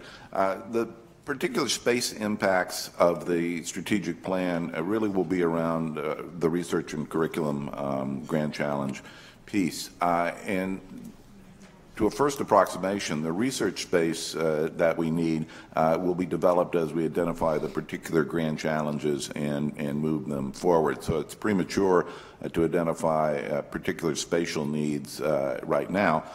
But having said that, I think it's extraordinarily likely that a grand challenge will emerge in the area of food and food safety. And so the greenhouse upgrades and the veterinary laboratories clearly are consistent with that. In respect to well, and let me also address the curricular piece. That clearly will require us to create different kinds of learning spaces than we have now. For example, we have an undergraduate teaching laboratory need in the plan already as an outcome. We're addressing the AAC Interprofessional Education Center. Again, these kind of spaces we will certainly need, and we'll need more of them. And I expect as the curricular elements of this evolve that there will be changes in the out years. I think planning and the thinking that we know what we will actually do 6 years from now is a little bit of a stretch, but we need to have a planning basis. So I guess my summary answer is that these will evolve, but at least at a preliminary stage are aligned with the strategic plans. May I follow up, please? Regent Simmons. And I think you touched on one of the specific things I was thinking about is we can't completely anticipate what our research funding stream will look like. The largest component, of course, is federal funding, and I assume substantial changes within that federal funding could also drive what the 6-year capital plan looks like. That's certainly true. And again, the largest sector is our NIH funding, and we're have already invested, obviously, in the Biomedical Discovery District in a 5th building going up there now. So we do have some capacity there on the upside. And of course, our view and plan is to grow that research pie, not watch it shrink. Thank you very much. Going back to Regent Simmons' earlier question, it might make sense, Vice President Wheelock, to ensure alignment, so to identify which of the grand challenges the projects that you're bringing forward to us address, or any other major expenditures we have along the line.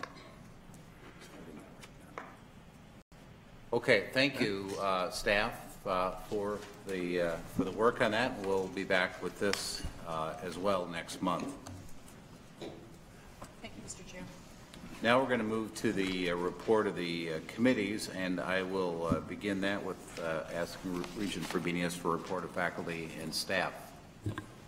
Oops, I find myself at the first person on the list. Okay, consent report. The Faculty and Staff Affairs Committee recommends approval of the consent report, which included the conferral of tenure for new outside hires. I move adoption of the consent report. There's a motion. Second. And a second. Any discussion? Not hearing any. All those in favor say aye. Aye. Aye. Opposed? Motion carries.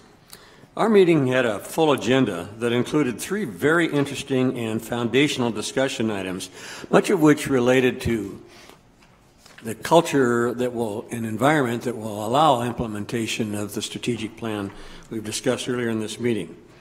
Our first item really covered how and where the human resource function adds value. And we have seen in the last couple of years a significant effort to improve and develop and expand the performance of our human resource function, and I think a lot of that is being implemented in this year. We heard about the realignment of the university's HR function to align with the organization's strategic priorities, as well as some of the HR challenges facing this institution. Vice President Brown fielded a number of questions from us on topics during a very lively discussion. We also received an update on the employee engagement efforts.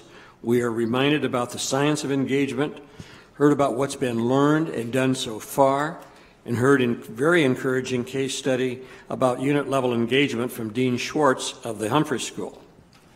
The second annual engagement survey will be administered in October, and we began to get a feel that this is really a different process than has been used in typical employee attitude survey types of thing, and we are the data is providing some meaningful guidance supported by staff to leadership throughout the university.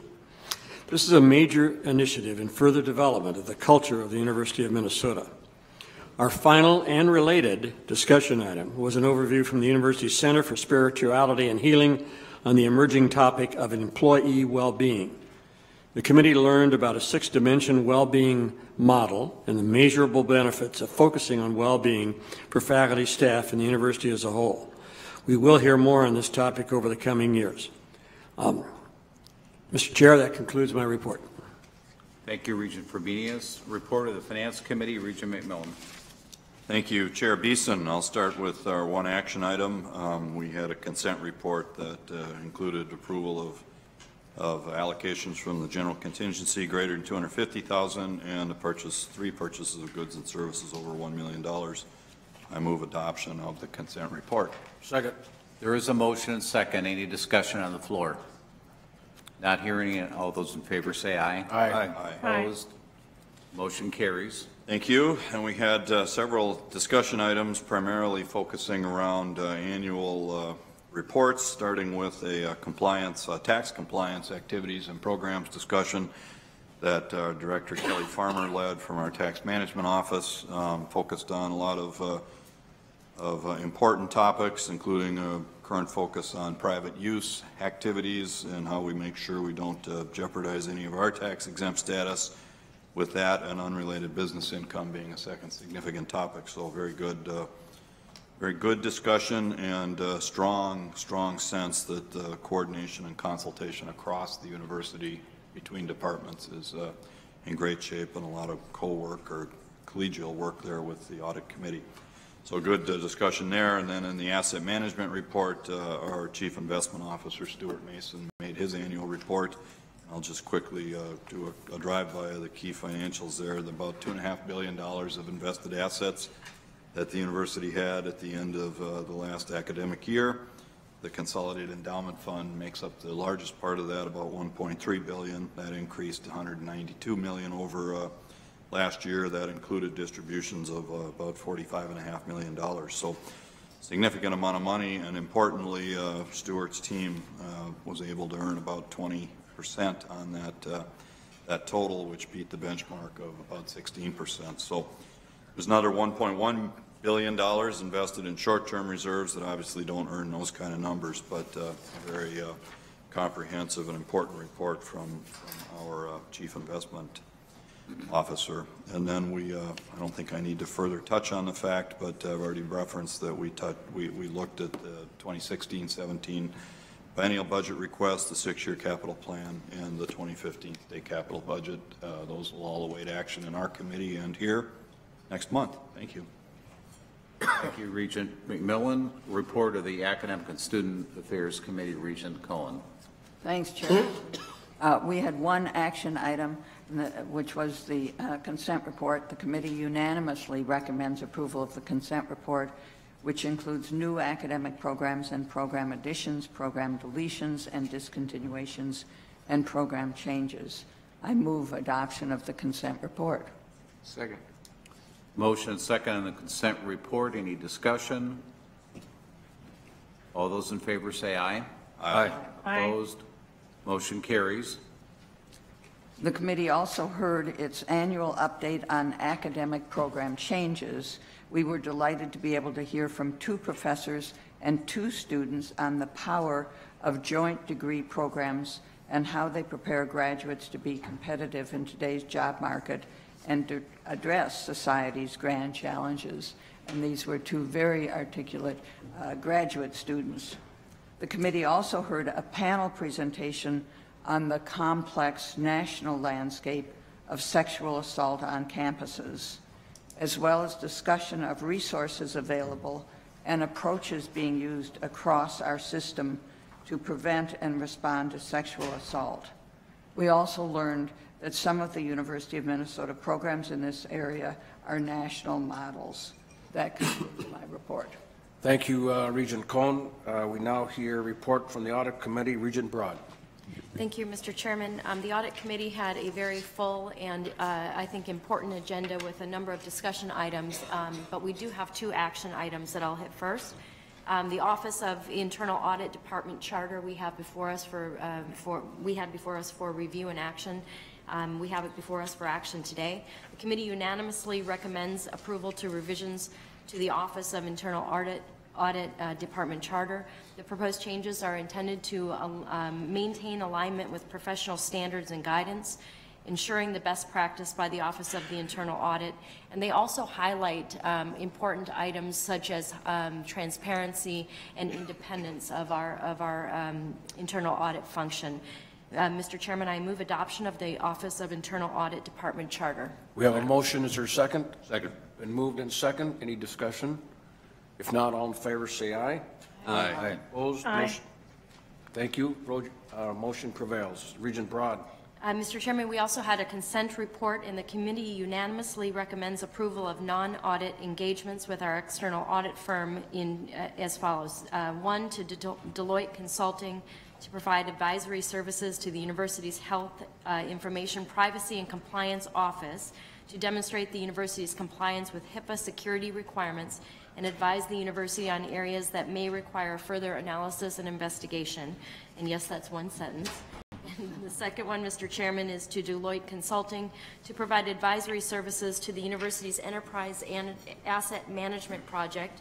This engagement is for phase 1 of the project, and Deloitte will provide advice, leading practices, tools, templates, and recommendation to the university for use in designing a leading practice model, collecting high-level functional and reporting requirements, and preparation for selecting and implementing an enterprise EAM solution. And Mr. Chairman, I move adoption. There's a motion. Is there a second? Second. It's been moved and second. Discussion? If not, all in favor indicate by saying aye. Aye. Opposed? Aye. Motion prevailed. Regent Broad. We had actually three discussion items. We had an information security risk primer that Vice President Scott Studham came to the committee and gave an overview of the types of incidents that we see occurring here at the university. He also analyzed a sample of higher profile incidents at peer institutions and other well-publicized examples of information security breaches. This was an absolutely fantastic, interesting and important conversation for us to have. It gave the committee, I think, an excellent foundation as we move through the other two presentations on information security that we'll be seeing in the next few years. I encourage all of the committee to take a look at those presentation slides in your book. We also had an internet audit update from Associate Vice President Klatt. Two of the audits I wanted to highlight performed changes that were made through the Operational Excellence Program by the President and his administration.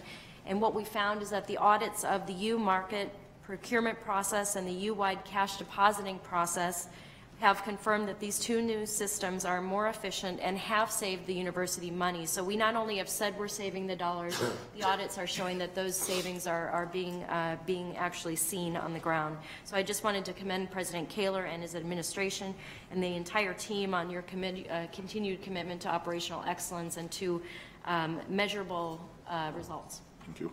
And lastly, the committee received information regarding an emergency approval from August of a non-audit engagement with our external auditor, Deloitte Consulting. And Mr. Chairman, that concludes my report. Thank you, Regent Broad. A report of the Facilities and Operations Committee, Regent Allen. Thank you, Mr. Chair. We had one action item. The committee voted unanimously to recommend approval of the schematic plan for the gallery, which is part of the Scholars Walk. Upgrades to the Wall of Discovery corridor located on the north side of Keller Hall will provide additional opportunities to honor university discoveries and will enhance the pedestrian experience while passing through that walk. We thank the University Gateway Corporation for their vision and perseverance in bringing this proposal to us.